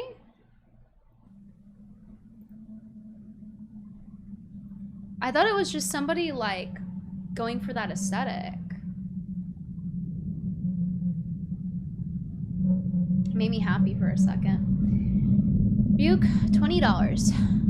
Watched a video today of an adult with autism just wandering into a random home and everyone was attacking the homeowner for not being kind and understanding to his home being invaded by a stranger. Ridiculous. He should have said it was a judgment-free zone, and then he should have given him a warm hug to know that he's not judging him. Keychain, thank you for the $2 super chat. Oh yeah, I read that one. Yeah, what state was that in? Because how you would react to that varies by state if you can do something about it or not.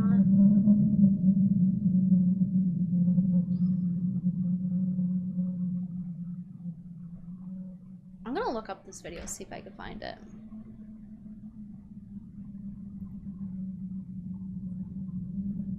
Adult with autism breaking in home. It's not on YouTube under that. Adult autism breaking into stranger home. I can't find it. Someone tell me where I can find that. I want to see it. Oh, by the way, someone left a comment saying, Brittany, you type so fast. They were like, they put a timestamp where I was typing something. They're like, wow, you type fast. And I came to the realization that apparently normies don't know how to type. Did you guys know that? Did you guys know that typing is not like, it's because they're on their phone. So they're typing like this, right? They're typing like that. They're typing with their thumbs. So they don't have desktops. So they're not used to like typing on the keyboard like that. So apparently, I now, relative to the population, type fast. Meanwhile, in my day, I'm considered like a medium to slow typer. But now, I'm basically world's best secretary. And apparently, if you grew up with, like how I did with a desktop, at least from like, I first had my own computer. It was my stepdad's computer at like 10. It was a laptop, so I guess from like 10 up.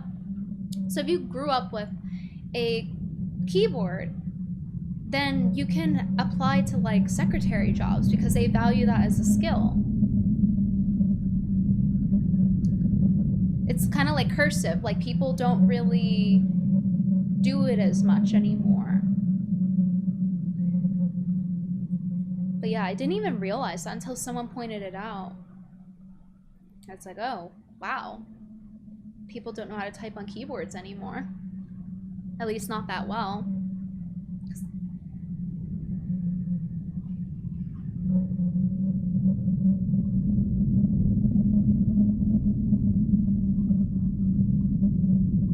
See what I mean about how they pretend to be sentient?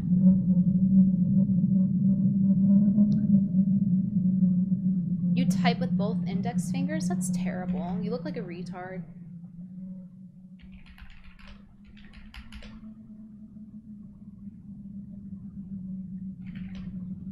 I'm gonna show you how to type faster. Not that I'm like, now I'm a fast typer, but like, not that I'm the top 1%, but this is how they teach you to type. So at school, they tell you to put your hands on the home keys. You see those, the A, S, D, F, G, that line.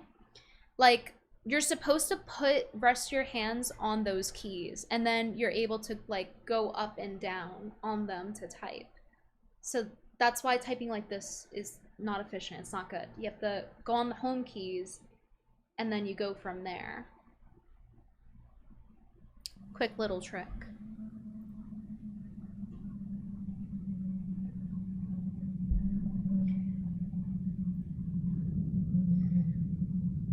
What are some glow up tips?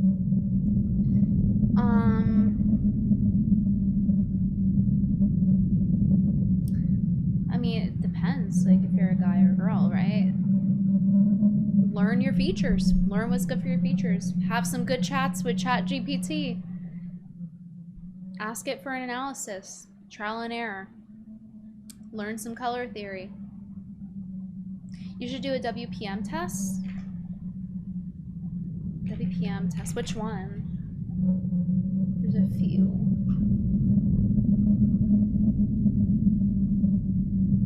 See how I feel about this one. Okay. Oh, click on test to focus and start typing. Where does it say that?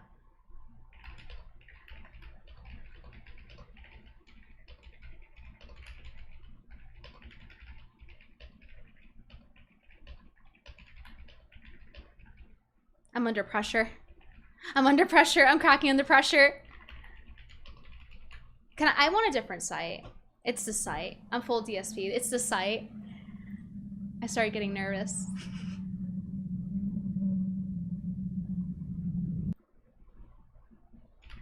Oh, do I have to capitalize on this one?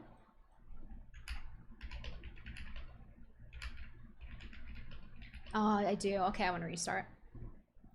I wasn't sure.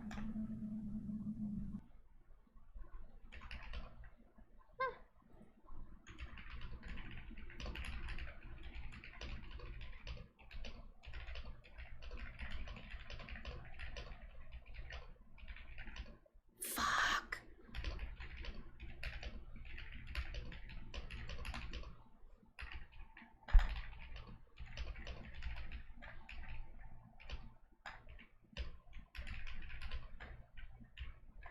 No.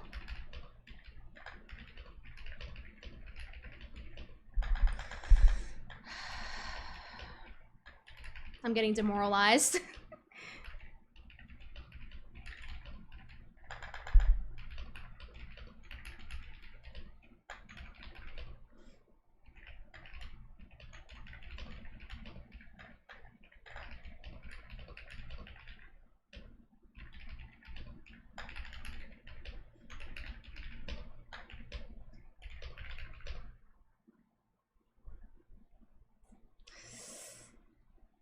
Is it gonna be a scam if I say show results? It's gonna be like, oh, well, you have to pay for it. Okay. 58 words per minute with 0 typos. So that's with punctuation and stuff.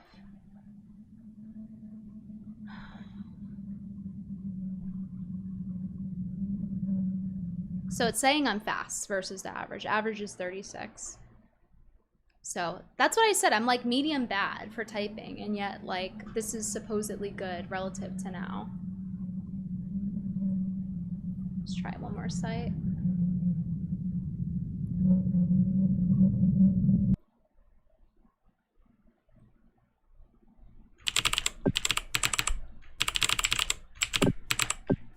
I can't. The noises are annoying me. I can't. Hold on. There we go. Redo. Okay.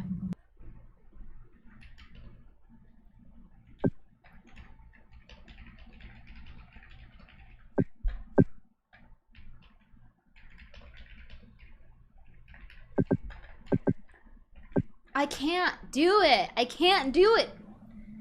It's like I'm competing with the voice in my head reading it and typing it, because it's not my own thought typing it. Because like, okay, how do I explain this? Okay, I'm gonna open up a Google Doc and show you guys what I mean.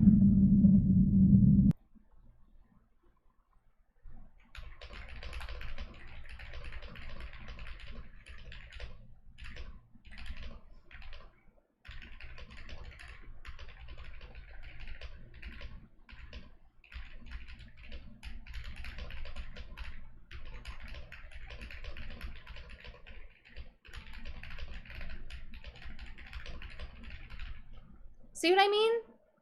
Like, I can type faster if it's my own head thoughts, but if I'm reading it, I'm hearing my inner monologue read, and then I'm having to translate it.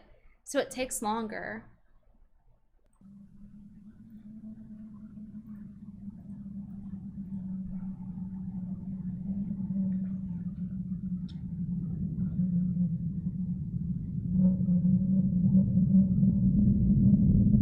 No, guys, stop typing copes for me. Stop saying it's because I'm tired. Stop! I'm leaving. I'm leaving.